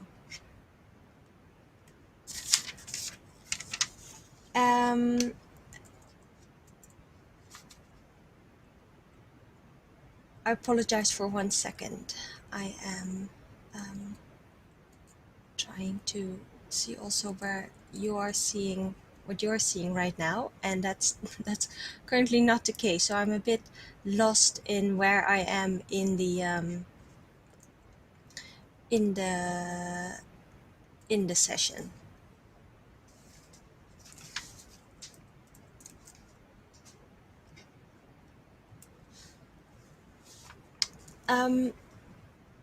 So in any case, we're happy to host this side session with the with our consortium, and we've started out this project 3 years ago with the aim to expose harmful corporate strategies that result in the avoidance of responsibility for impacts, because we see companies operate with impunity, and only too often we're seeing that victims are trying to achieve remedy, and they don't seem to manage this. And so in this project, we not only wanted to expose the harmful corporate strategy that results in the avoidance of responsibility, but also strengthen civil society to implement counter strategies and advocacy strategies to ensure that companies can be held accountable. And we're happy to have this session here today with all you and our consortium of organizations around the world. And with our Asian partners here, we'll be presenting the framework of harmful strategies that we have developed as a consortium, and present some examples of how this plays out within an Asian context. And next, we would like to also discuss and brainstorm with you about potential civil society counter strategies to ensure companies can no longer operate with impunity, and talk through some advocacy and policy opportunities. The speakers to this session are Maisie Bakes from SOMO, Johannes Wasigede Poraka from Incruspena, and Chris Potts from the European Coalition for Corporate Justice. Unfortunately, our fourth speaker, Bhumika Chaudhuri from Cividep India, is not able to join us, so we will do our best to make sure we cover for her and share with you the insights from how harmful strategies are at play in India. The speakers will all briefly introduce themselves, but I will be moderating this session for you today. My name's Virginia.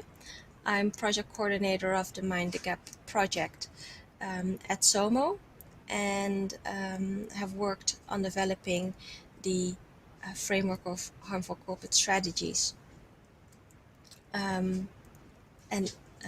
When we started out this project, and are now working on developing a toolkit for civil society with counter strategies, how to hold companies accountable. So we've published our research in 2020. It's available at mindthegap.org. NGO, and there we have laid out 5 examples of harmful strategies and 25 sub-strategies. Maisie Biggs will first be presenting our research on these harmful strategies.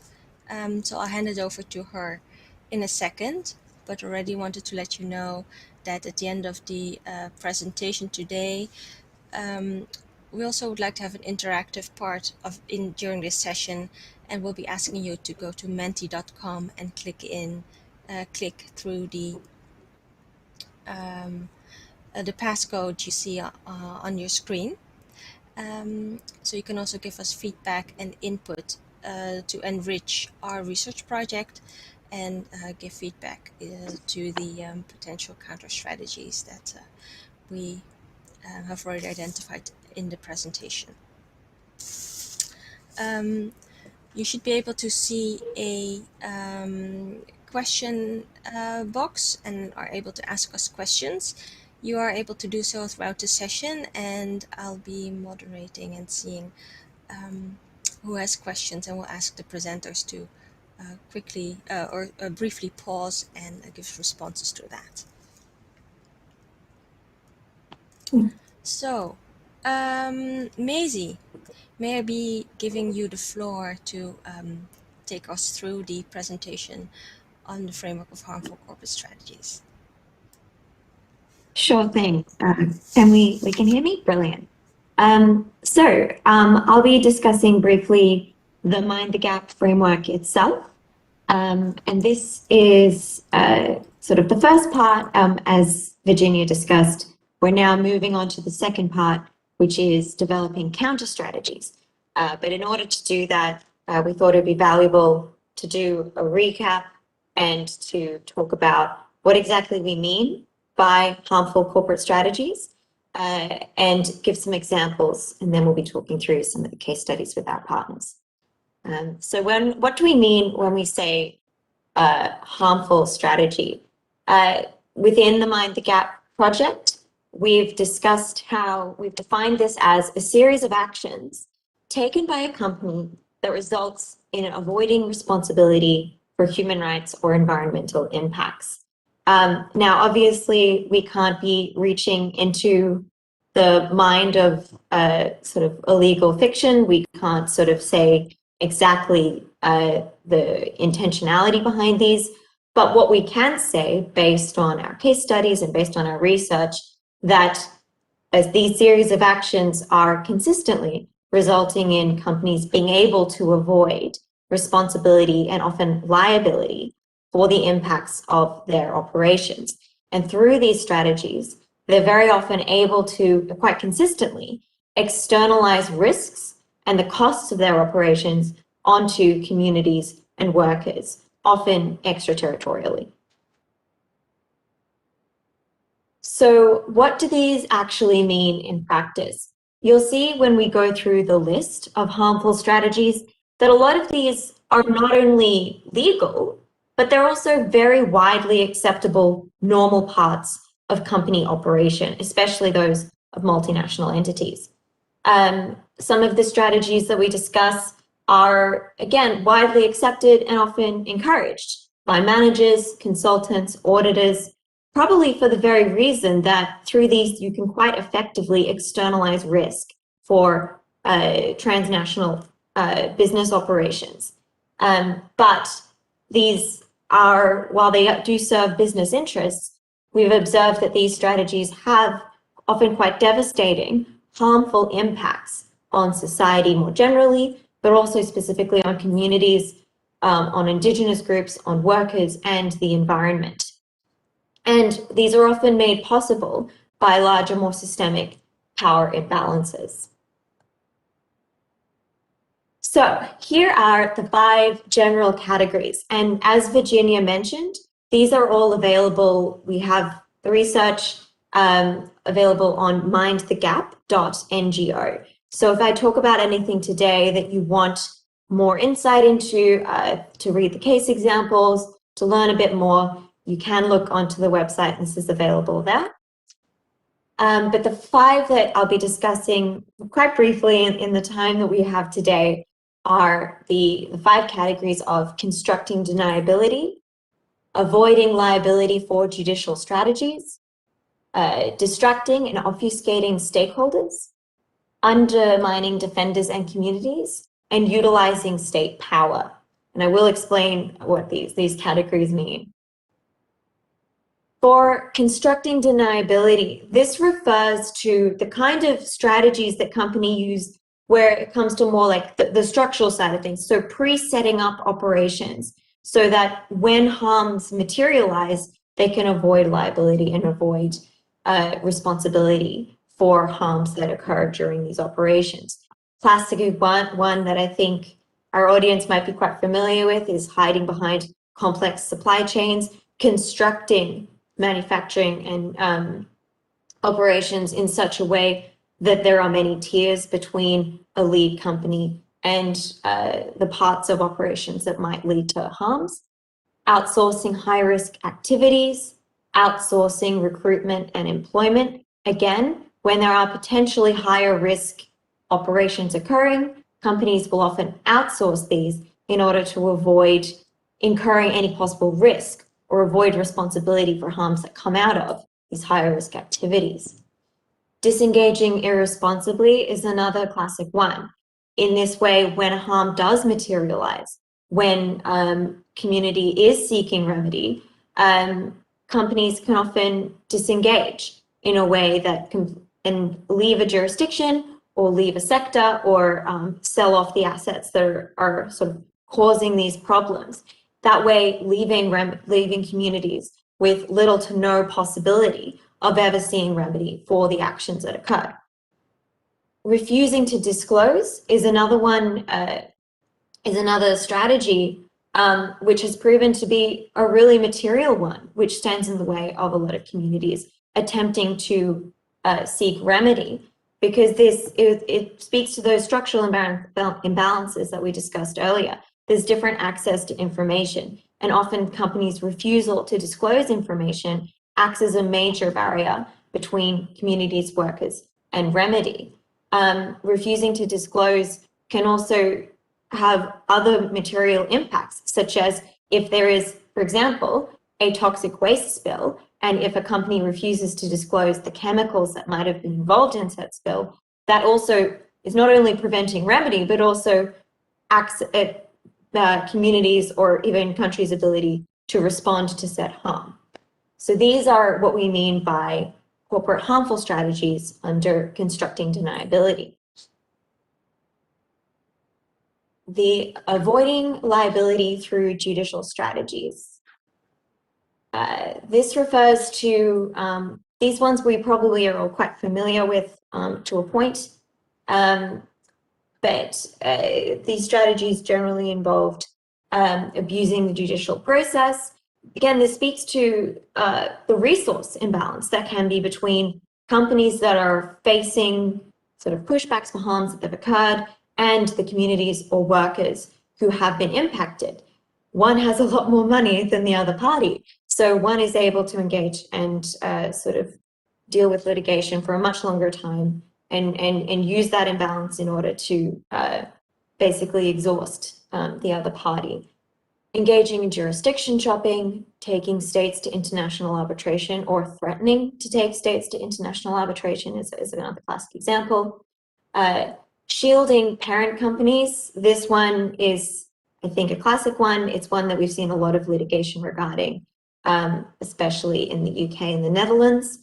And settling cases. And what we talk about here when we refer to settling cases is how especially we see when there is litigation, and when it actually looks like there might be some precedent starting to be set in the courts, companies will often then resort to settling cases with that particular community. And often the way in which these cases are settled is very exclusively for the particular communities who happen to have representation in that case, as opposed to all of the impacted parties. Distracting and obfuscating stakeholders. This one refers to the company tactics when it comes to stakeholder engagement, to the rights holders who who have been impacted by the harm. Symbolically engaging communities is one that is quite notorious because it will generally involve engaging communities who have been impacted, but doing so in bad faith, doing so in a way to draw out, to distract communities without ever actually assuring them remedy or to try and actually fix the situation that is at hand. Disseminating distorted information, this one can be at both the community level, but also more generally when it comes to sort of bogus scientific outputs or studies that are funded in a non-transparent way. Engaging in fraudulent activity is a more extreme version of that and starts to fall outside of the less legal strategies that we discuss here. Abusing standards, this one refers to a lot of the existing sort of certification schemes or sort of due diligence standards, which a company may say that they're fulfilling and using these as a shield to distract from the fact that they're not actually doing what is necessary to ensure that their operations are not causing human rights and environmental impacts. And diverting complaints through operational grievance level mechanisms. Again, this is a way of taking a complaint, taking a community or worker issue that's raised to the company and basically engaging with them in bad faith dialogue for long enough that either time runs out on a more sort of hard law claim or exhausts the parties that are involved. Undermining defenders and communities. This is sort of a theme that you might see emerging, but this one sort of talks a bit more explicitly on how this can manifest. And again, some of these start to become illegal. Attacking human rights defenders is something that is on the rise. We've seen specific people observing how within a shrinking civic space, human rights defenders are increasingly under attack. And this might not be, in most cases, able to be directly attributed to a company because people are sort of smart at covering up their tracks. But human rights defenders are increasingly coming under attack when they call out harms that are being done to their communities by especially large infrastructure projects. Filing lawsuits to intimidate critics, including SLAPP suits, defamation proceedings against human rights defenders and journalists who speak out about company harms. Criminalizing human rights defenders fits also within this. Dividing communities, often, again, talking about that power imbalance that some communities are facing, you know, when they're faced with these vast resources and also selecting some parts of the community in order to provide remedy to them and not others. All of this divides communities that might otherwise need to be trying to counter corporate harmful strategies. And within this, undermining unionization. Finally, utilizing state power. This corporate strategy refers to the sort of state corporate nexus. This can take manifest in multiple different forms, exploiting preferential treatment by states, for example, by using special economic zones in which certain labor or human rights standards are lowered, avoiding regulations through corporate lobbying or sort of undermining any potential increase in corporate legal accountability. This one is a problem everywhere. And happily, there's been quite a lot of work toward transparency around corporate lobbying and how this relates to regulation. Aligning with suppressive state institutions, this manifests in many different forms, whether it's exploiting like state prison labor or whether, or, you know, taking advantage of or using products that have been produced through state-sponsored forced labor. We've seen a bit more discussion around this topic. And then engaging state security forces. There have been multiple cases, and again, if you want to look at mindthegap.ngo, we can explain some of these in more detail. But there are circumstances where calling in the army on protesters is not a proportionate response. And we can see companies using things like this in order to say, oh, that was the state that engaged in this conduct, not us. but it is a corporate strategy to avoid responsibility. So these were the 5. We're going to have some discussion around case examples, but as we'll be discussing in a little bit as well, we don't want to be ending on this like slightly downer note. We'll be also talking about countering these harmful strategies and a lot of the really interesting, hopefully trying to capture some of the really interesting and innovative work that CSOs are doing in this space. So I'll hand back to Virginia. Thank you for stepping through those with me. Thank you, Maisie, for taking us through the framework of harmful corporate strategies. There's one question regarding arbitration. And the question is, shouldn't states be held to account for including provisions in trade agreements in the first place that enable corporations to sue states for policies that protect environmental and human rights, but are detrimental to businesses? So questioning the whole existence, essentially, of international arbitration and trade agreements. Well, I think it's a good question, and there has been increasing attention in the last couple of years as to the role of both the companies that are lobbying for these inclusions, but also the states that are actually signing these agreements. Our focus on this project is specifically to do with the company side of things, because I think with this one, for example, and also a lot of the examples I just discussed underutilizing state power, we can easily just look to what the state's doing and the wrongdoing of the state, which is also very important. But I think what is also important that we're trying to point out with the Mind the Gap framework is that companies aren't sort of blindly following these along. They're actively bringing these cases. They're using this opportunity. So while there's a very good question and discussion that is ongoing there regarding states' roles in signing these trade agreements with these provisions within them, it's also companies using them, and often using them in sort of ways to intimidate, because they might not even have a claim properly under based under these trade agreements, but they can threaten, and these things take a lot of time and they take a lot of resources. So that's also a strategy in itself. Thank you, Maisie, for elaborating. We don't have time to touch on this issue during this session, but more generally to say that within the Mind the Gap project, we're also focusing on closing governance gaps that allow companies to make use of such harmful strategy, and the whole existence of these trade agreements is problematic, and as civil society we have recognized this. And one of the policy solutions would be to significantly alter such trade agreements and international arbitration possibilities. I don't see more questions for Maisie at this point, so I'm happy to go to our next speaker, which is Gede from Inkrespena in Indonesia. If somebody happens to have a question regarding our framework on harmful corporate strategies, please write them down and we can get back to the question towards the end of this session.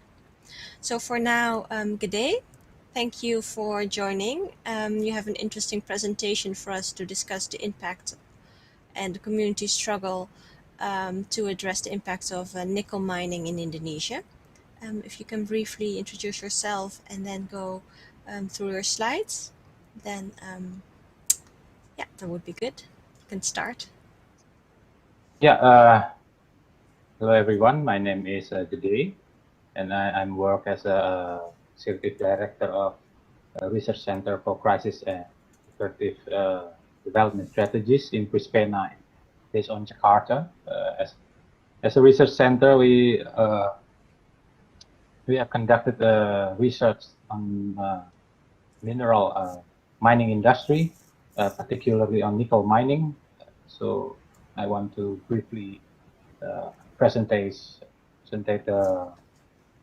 PowerPoint.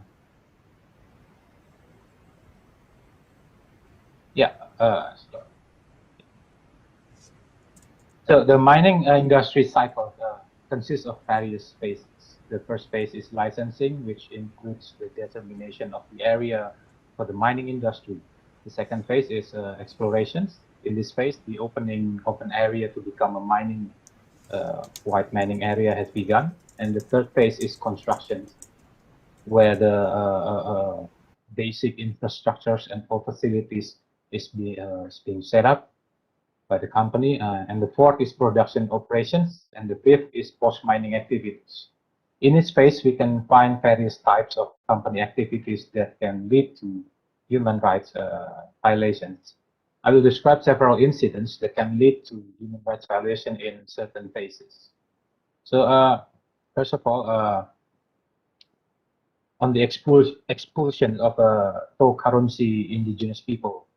The Tokarunsi indigenous people is located in the central Sulawesi, some part of central Sulawesi, and the other part is on the border of South Sulawesi. This case of human rights violation in the nickel mining sectors have emerged actually long ago and were committed by one of the international mining giants operating in Sulawesi against the indigenous people, Tokarunsi. So the company started mining explorations in the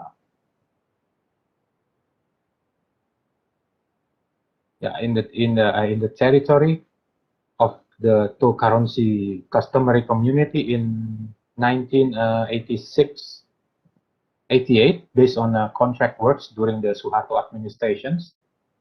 The result of feasibility study and exploration were sent to Company Research Center in Port Colborne, Ontario, Canada in 1970s in the form of 50 tons of iron ore samples. And 3 years later, in 1973, to be precise, the company began construction of its processing plant.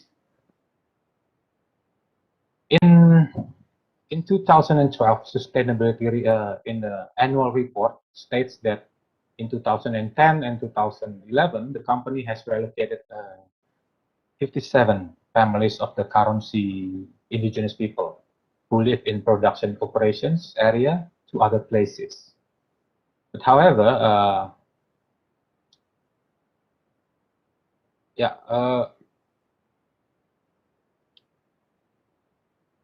only few people choose to live in the place provided by the company in Ledu Ledu village at Wasuponda district as the location for relocations. The location of the settlement itself in Wasuponda is still in the object of dispute because there are other parties who also claim that the area as the owner. So looking back at the injustice of expulsion they experienced, the Tokarunsi indigenous people fought back the exclusion which was carried out because the expulsion was carried out without their consent by filing lawsuits. Several high-ranking company officials are being charged with encroaching on protected forests in Seba-Seba Hamlet, Maholana village, Towuti sub-district on charge of violating law concerning use of protected forests and law concerning environmental management. So the charge related to the stripping or clearing of an area approximately 4,000 square meters in Seba-Seba Hamlet.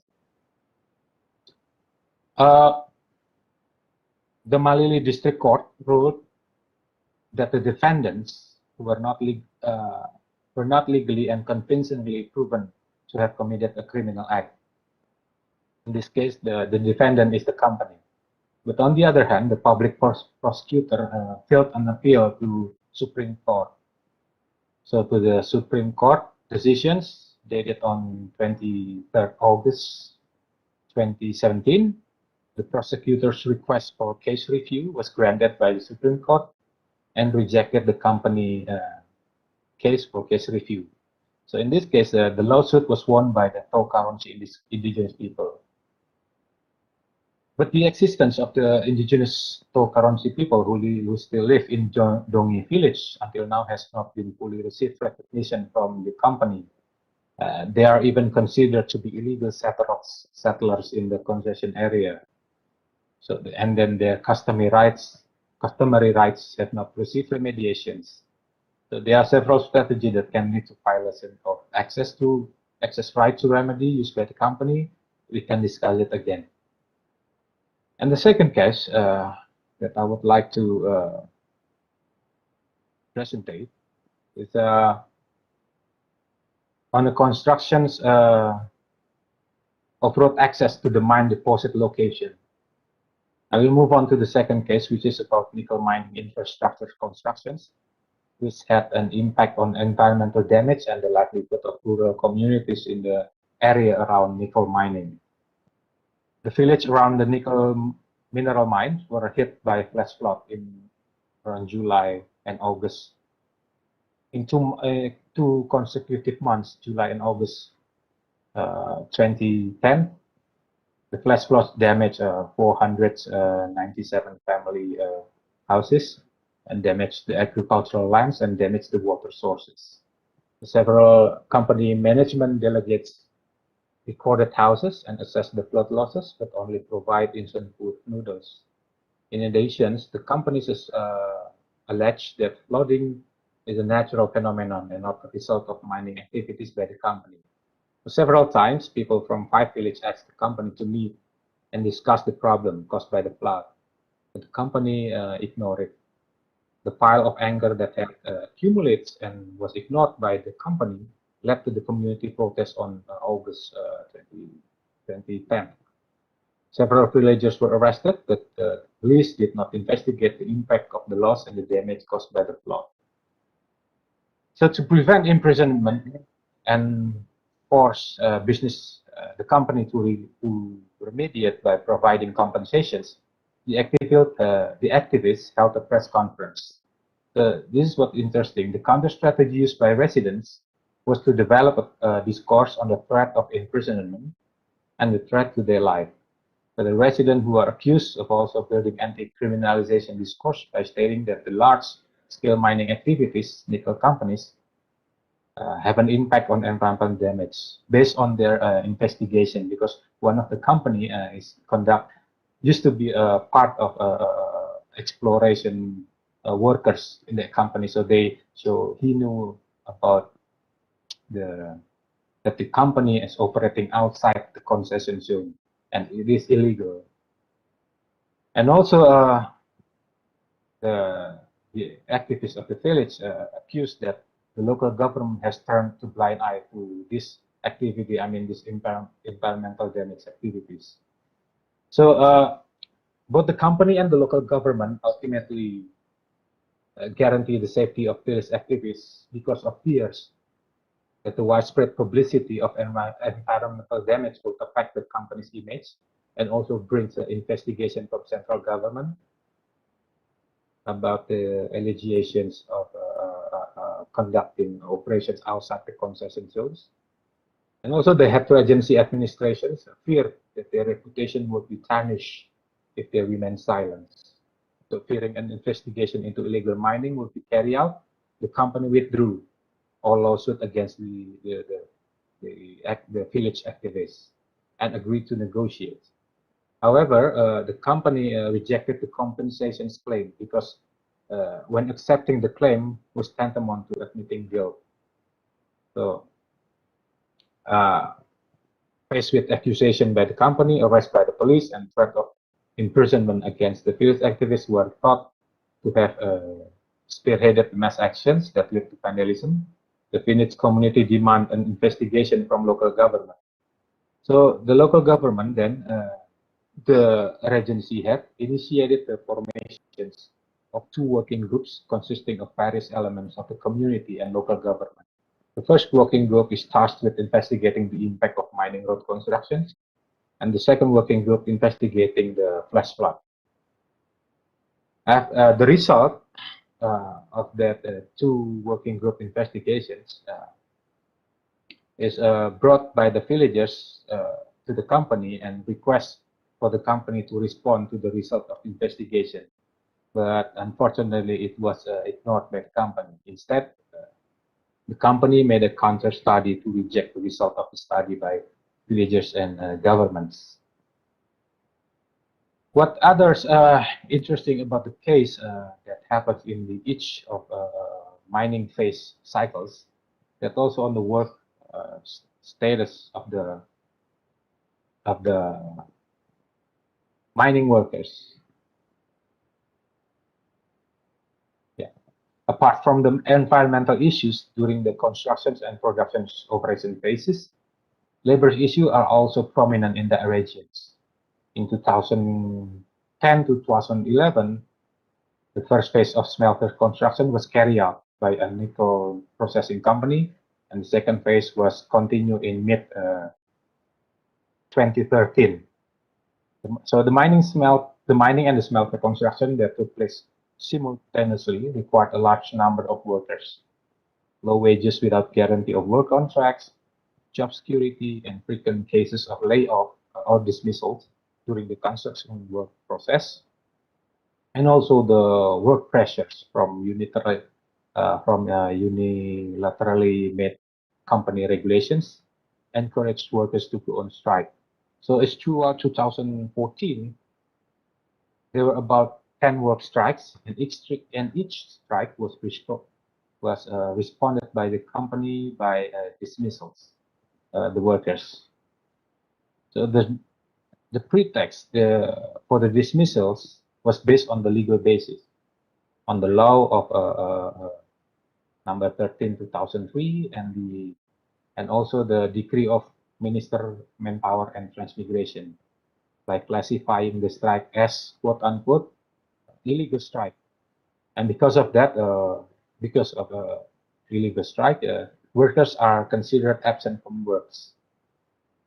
So the state, in this case, we can see that the state provides opportunities for human rights violations when the laws used to regulate the fulfillment of the right to strike are actually used by a company to retaliate to the workers who demand the fulfillment of their rights. So I think that is a very clear example that undermining the fulfillment of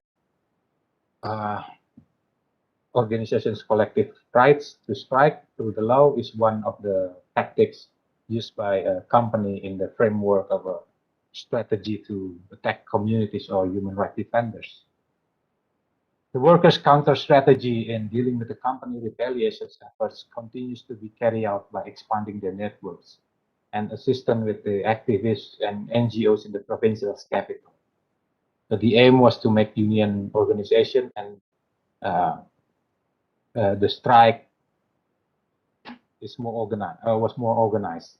This effort was put to test in mid-March 2014 when 320 unionized workers went on strike again for 5 days. So a more organized strike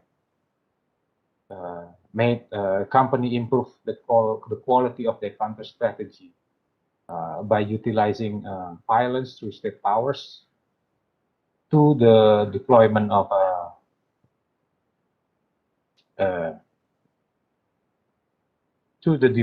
military and police officers, local thugs, and labor union formed by the company to dissolve the strike.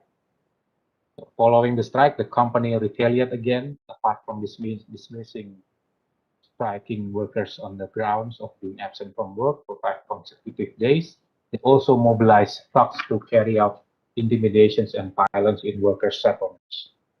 Regardless of whether the strike was legal or not, the workers' counter strategy has succeeded in forcing the regency head to summon company management to negotiate. Yeah. As a result, many of the contract workers were assigned to become permanent workers, and casual daily workers were made contract workers.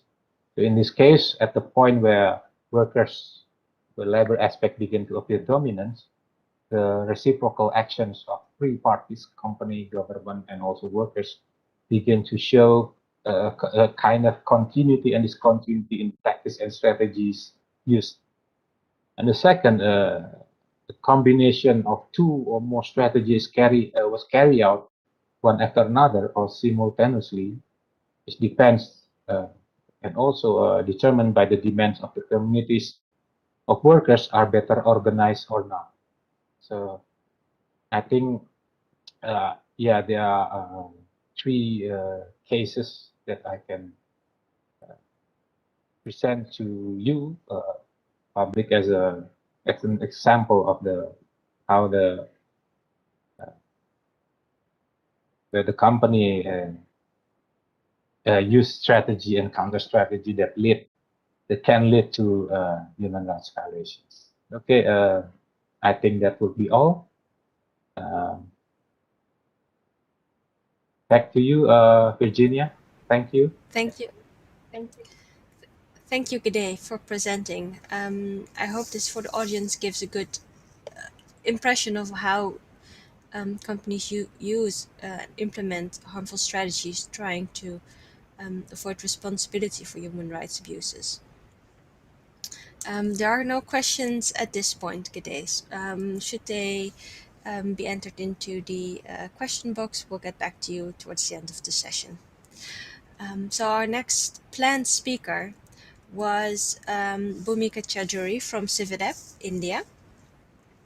Cividep is a CSO based in Bangalore, and they're trying to educate workers about their rights, and they're trying also to run campaigns to promote corporate accountability in India and internationally. Bhumika is one of the consortium members, and they're helping us to research cases of corporate abuses and harmful corporate strategies in India. And although she's not here able today, I will briefly go through some of her speaking points to give you an idea of how harmful corporate strategies are at play around the world. And she has looked into the impacts of a copper plant in Tamil Nadu, India, where communities surrounding the plant have complained about harmful health impacts from the emissions, and also research into water, the water in around surrounding areas have been found to include dangerously high levels of iron. And additionally, there was an alleged gas leak by the plant, which led to temporary closure. And there have been many causes of concern for communities. I think since 2008, there's much controversy around the plant. But the protest culminated in a series of protests by many communities, including men, women, and children, protesting to close the company. And the series of protests led to environmental defenders actually being killed due to police violence. And so looking at the framework of harmful corporate strategies, this to us is an example of how a company may choose to engage security forces by the state that are willing to use violence to defend the company property, instead of the company responding to protesters' concerns about the adverse impacts of the company's operation. And the course of the event is that a largely non-violent movement with genuine concerns for pollution of the environment were met with excessive police violence, which took place as a result of the company actions. Because what was found out afterwards is that a coalition of local civil society organizations found that the company has actively sought police protection of its property by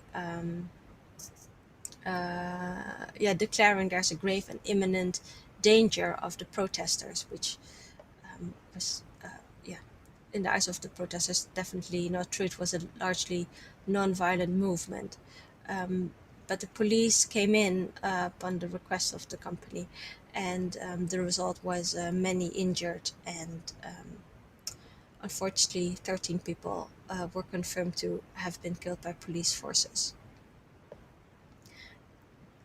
And so this is just one of the examples that is at play in around the world, and specifically in the Asian region. It's definitely not the only one, as in doing the research, we've observed other harmful strategies at play, including the exploitation of preferential treatment by states, that companies are profiting from displacements by the government. So although the company is not actively displacing communities to make way for the operations themselves, they are profiting from the government doing this for them and exploiting the preferential treatment. Another example is one of symbolically engaging communities, where we've seen companies promising community improvements, while at the same time also engaging in forced evictions. And there are multiple examples of companies filing SLAPP suits against protesters and defenders, but also going as far as criminalizing human rights defenders and suing them for protesting. This is quite harmful, with very harmful effects to the protesters. Often they're engaged in very long processes, having to travel long distances to appear in court, trying to defend themselves, even though they were later found to be not guilty for defamation. And so these are just a few of the examples that are at play that we've observed. There are more to be found on the Mind the Gap website. So as consortium, identifying such harmful strategies was only our starting point. It's definitely not our goal to only provide this framework, but we also want to provide an answer and policy opportunities, or identify policy trajectories that can ensure that companies can no longer make use of such harmful strategies. And that's the second part of our presentation now. And I'd like to hand over to Maisie again, and afterwards to Chris Putz from the European Coalition for Corporate Justice to take us through these follow-up steps.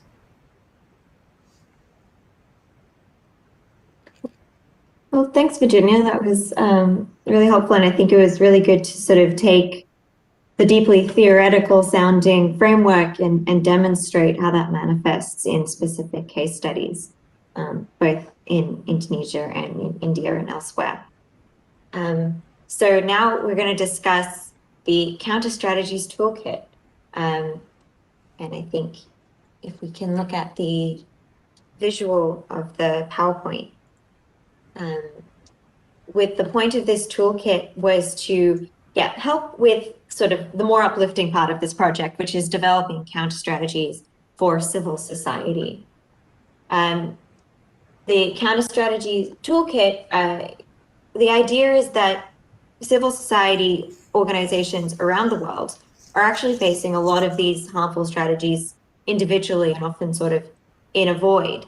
But actually, there are lessons that can be learned, that could be shared, and in order to increase capacity of civil society.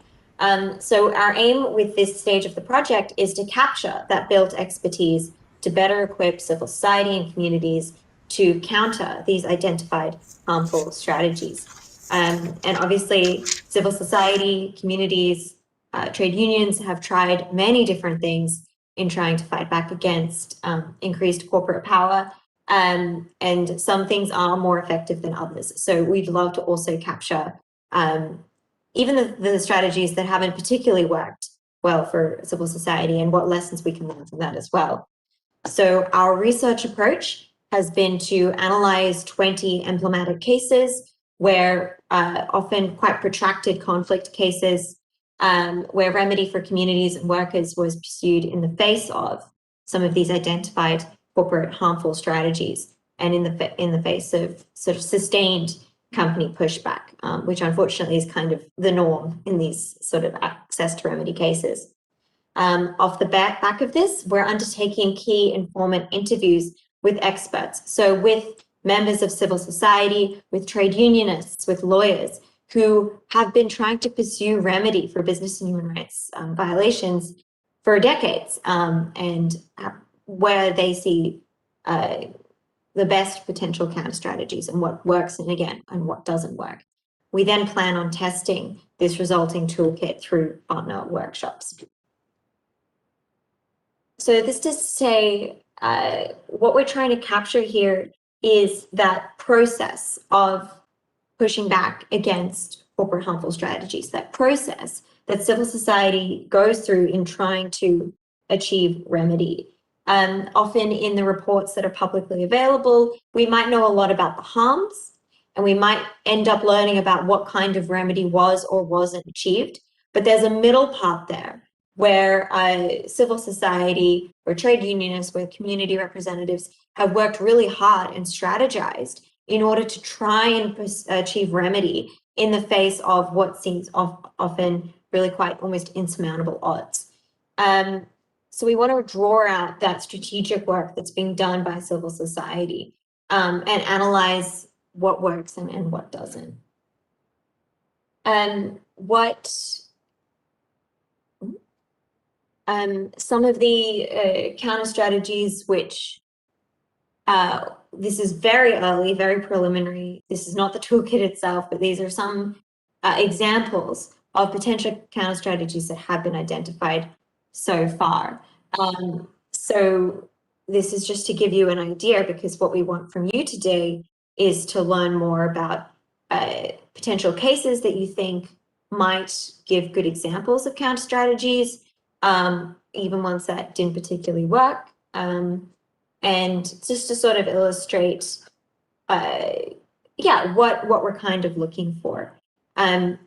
What we're learning from some of the interviews, from some of the reading that we're doing is obviously it ends up being very context specific, but there are lessons that can be learned, especially once we realize that if there are particular corporate harmful strategies which are being used by some of the same big companies in multiple different contexts, there are lessons that can be learned for civil society from responding in one country. If the same company through a different subsidiary is doing the same sort of activities in a different country, then the civil society in that country can learn from what's been done elsewhere against the same company. So through this, we're trying to sort of reflect and react against the corporate harmful strategies. And so we're building this toolkit. We want it to be something that is very practically useful and a way of sort of sharing knowledge that at the moment might exist in silos or just inside the heads of a number of very experienced people and experts. One part of this is closing governance gaps. And I won't speak too much on this because this is more Chris, his region. So we'll just like briefly address one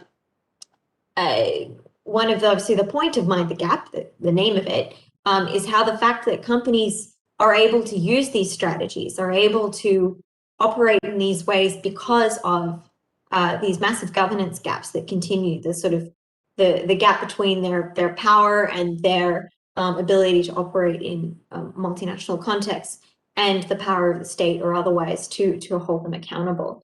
A number of areas that are on screen at the moment that we identified that there has been progress. But again, I might leave this part to Chris and pass forward. I'll talk about these or other areas.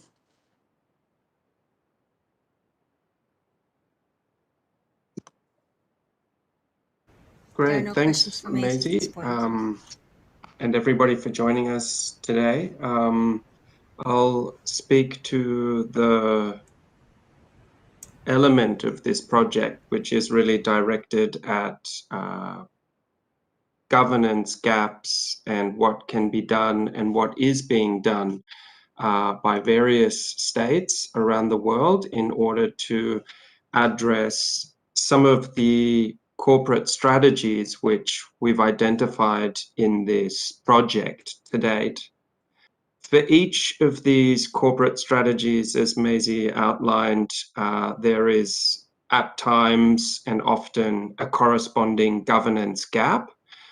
So if there isn't information available from a company concerning certain harmful chemicals which it uses, for instance, if that information isn't readily available, that's a governance gap to the extent that that company is not compelled to provide that information in a harm situation. Likewise, if in access to judicial remedy, victims bringing court cases against companies, if they are unable to achieve remedy for a whole range of across the board systemic barriers which exist, that as well is a governance gap. So some of the key and exciting areas of public development in this area of closing governance gaps we can see happening currently at the European Union level, as well as in other parts of the world. But I'm just going to use examples from the EU because, of course, the ECCJ, the European Coalition for Corporate Justice, is a European network.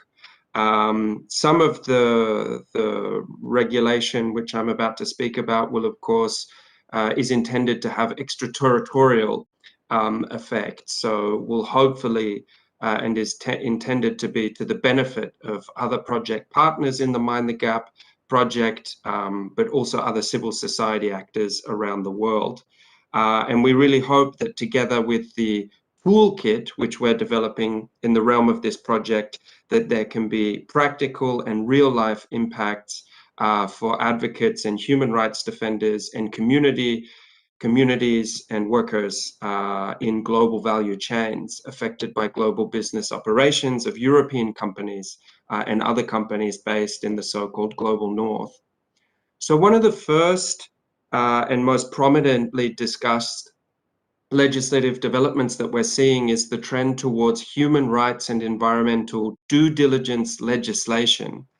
Human rights and environmental due diligence being, of course, a corporate practice to prevent harm, which we know from the UN guiding principles and also from the OECD guidelines on responsible business conduct.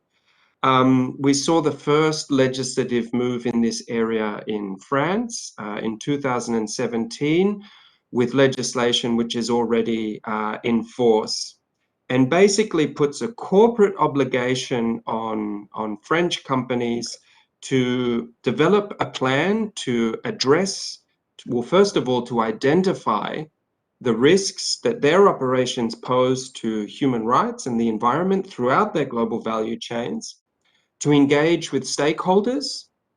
That means to speak and to do discussions, consultations with those affected by their business operations, and as well as develop a plan to mitigate all those human rights and environmental risks.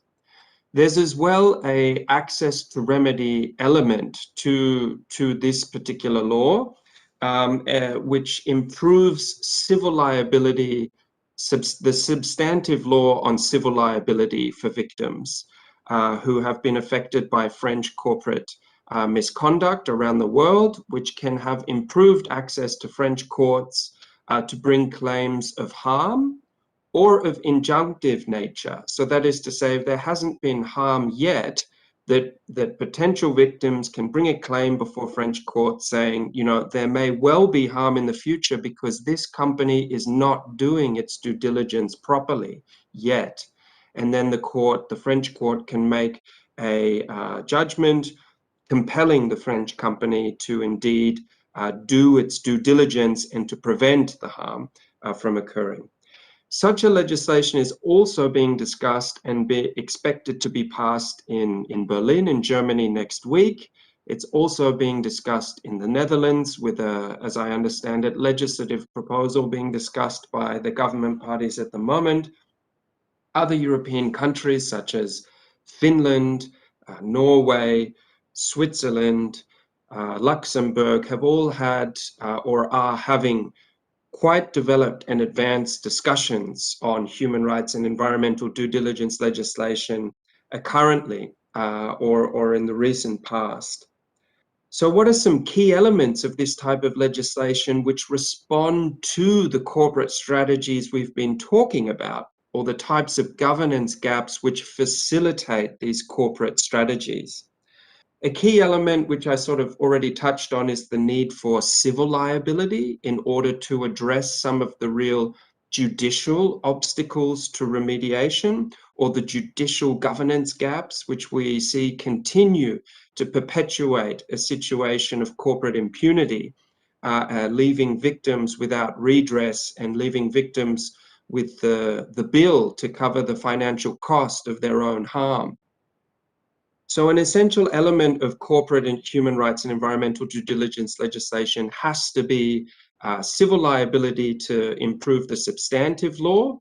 So that means extending liability for harm across and further down or further up the company's value chain. We know that companies exercise huge economic influence throughout their value chains, throughout their corporate policies, or lack thereof. And so in line with the whole concept and expected business practice, responsible business conduct of human rights due diligence, if a company is not using due diligence to prevent harm in its global value chain, they should be liable for that harm in line with basic principles of civil liability and corporate accountability. So that's one first element, seeking to address judicial barriers to justice or the corporate strategies contained within that collection of strategies. Another thing would be transparency. So compelling companies to release information detailing how their global supply chain is structured.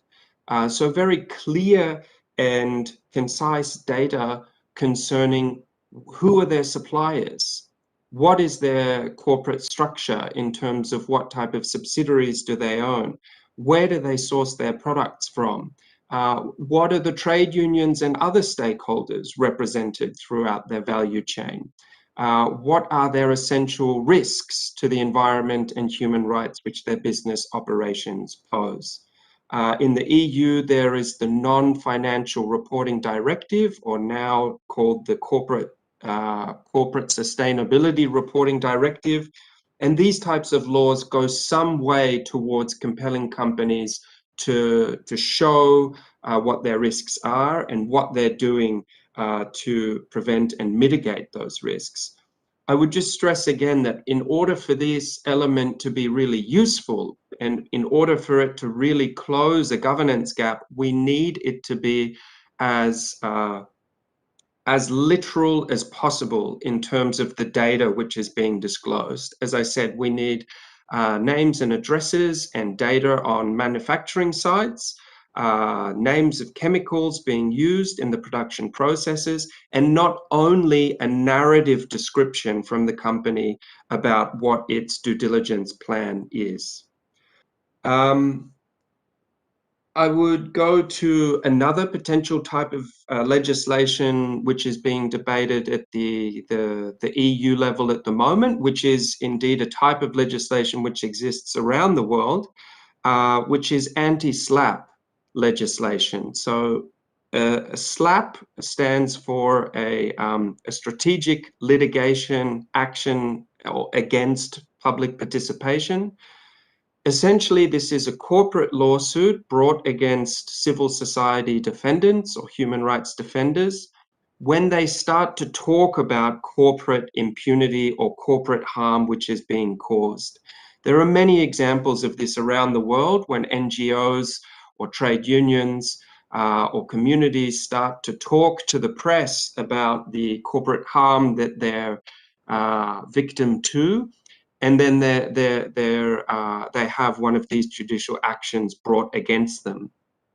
This is such a systematic and widespread and harmful phenomenon that in various jurisdictions around the world, there has indeed been legislation passed by parliaments in order to protect human rights defenders from this form of corporate retribution for speaking out, for daring to speak out, and for taking the risk of trying to counter some of the corporate strategies that they've been subject to.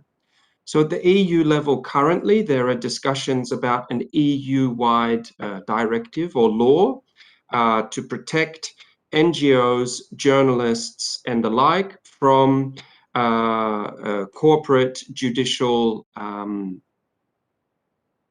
assault, one might call it, of this nature. So that's another element or closing of a governance gap, which we're seeing at the EU level.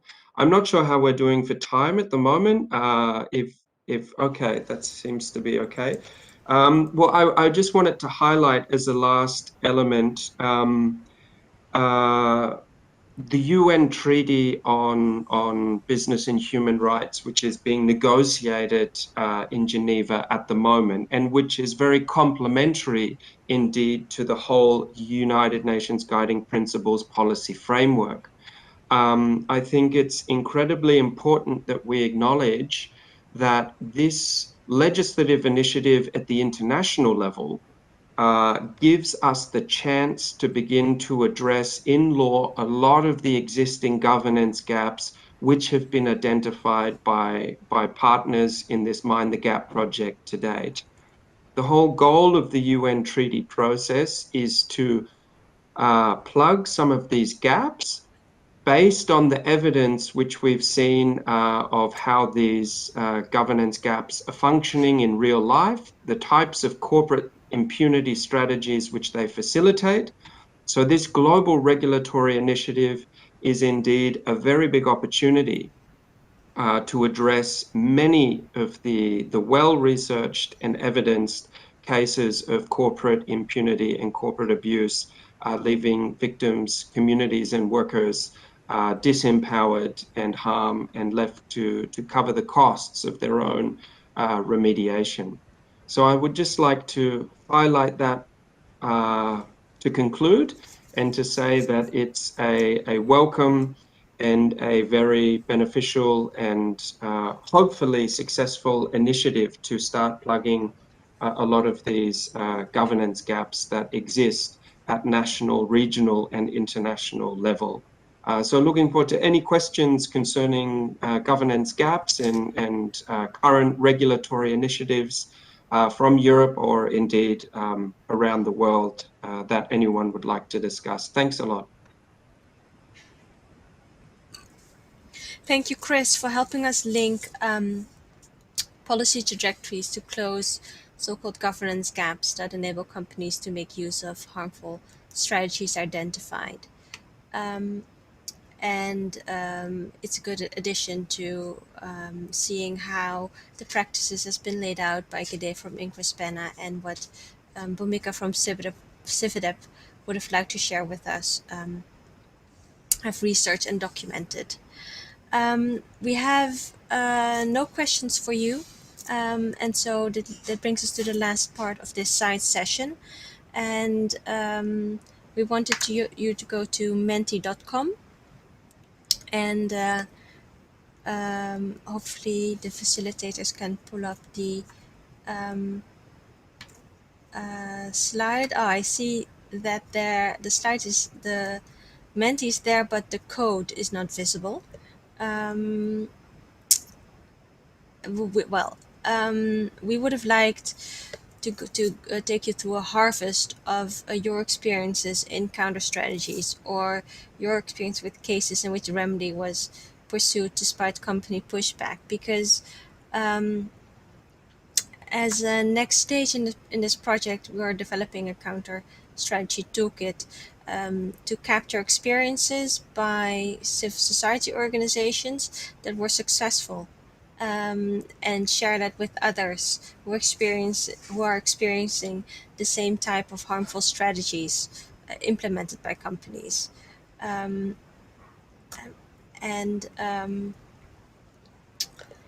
We have about 5 minutes to see whether there's any input.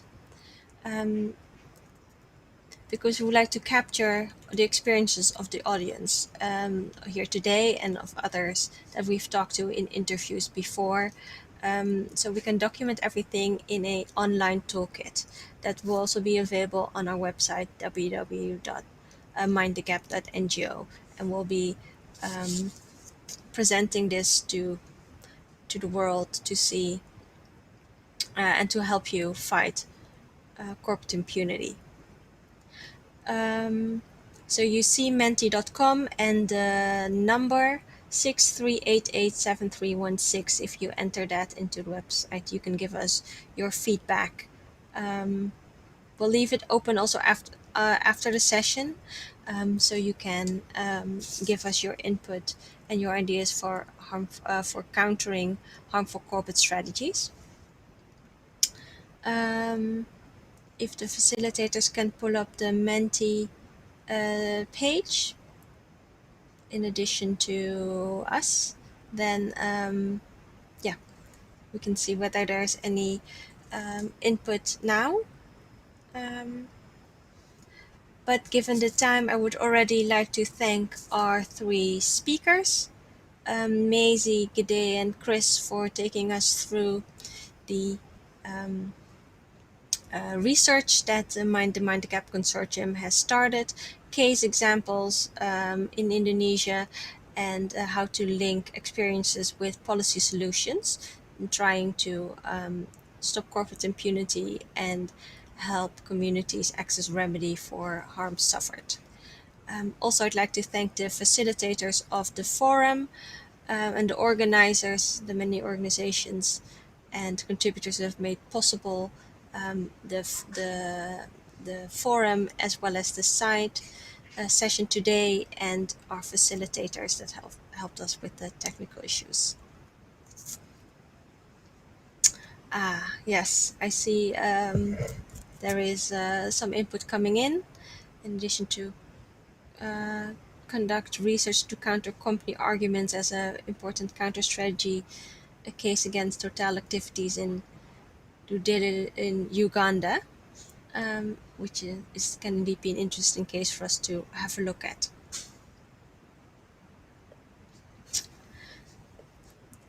So if you have any feedback, the Menti link will be available after the session also.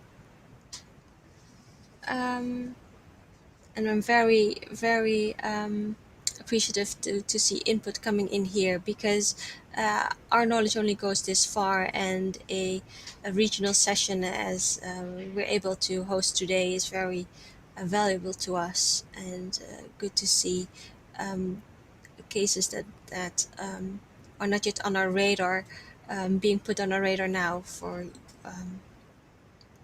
further investigation. So we're a few minutes ahead of time, but that allows everybody to have another cup of coffee before going to any of the other side sessions, or ending your day or evening already now if you're in the Asia Pacific region. So thank you again, and please visit our website.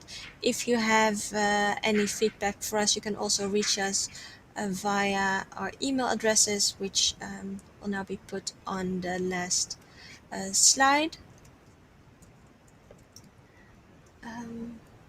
Facilitators can put up the email addresses. You'll be able to reach us. If you visit the mindthegap.ngo website, you also find the contact information. And we wish you a very good day. Thank you again for joining, and I look forward to engaging with you in another occasion. Good. Bye now.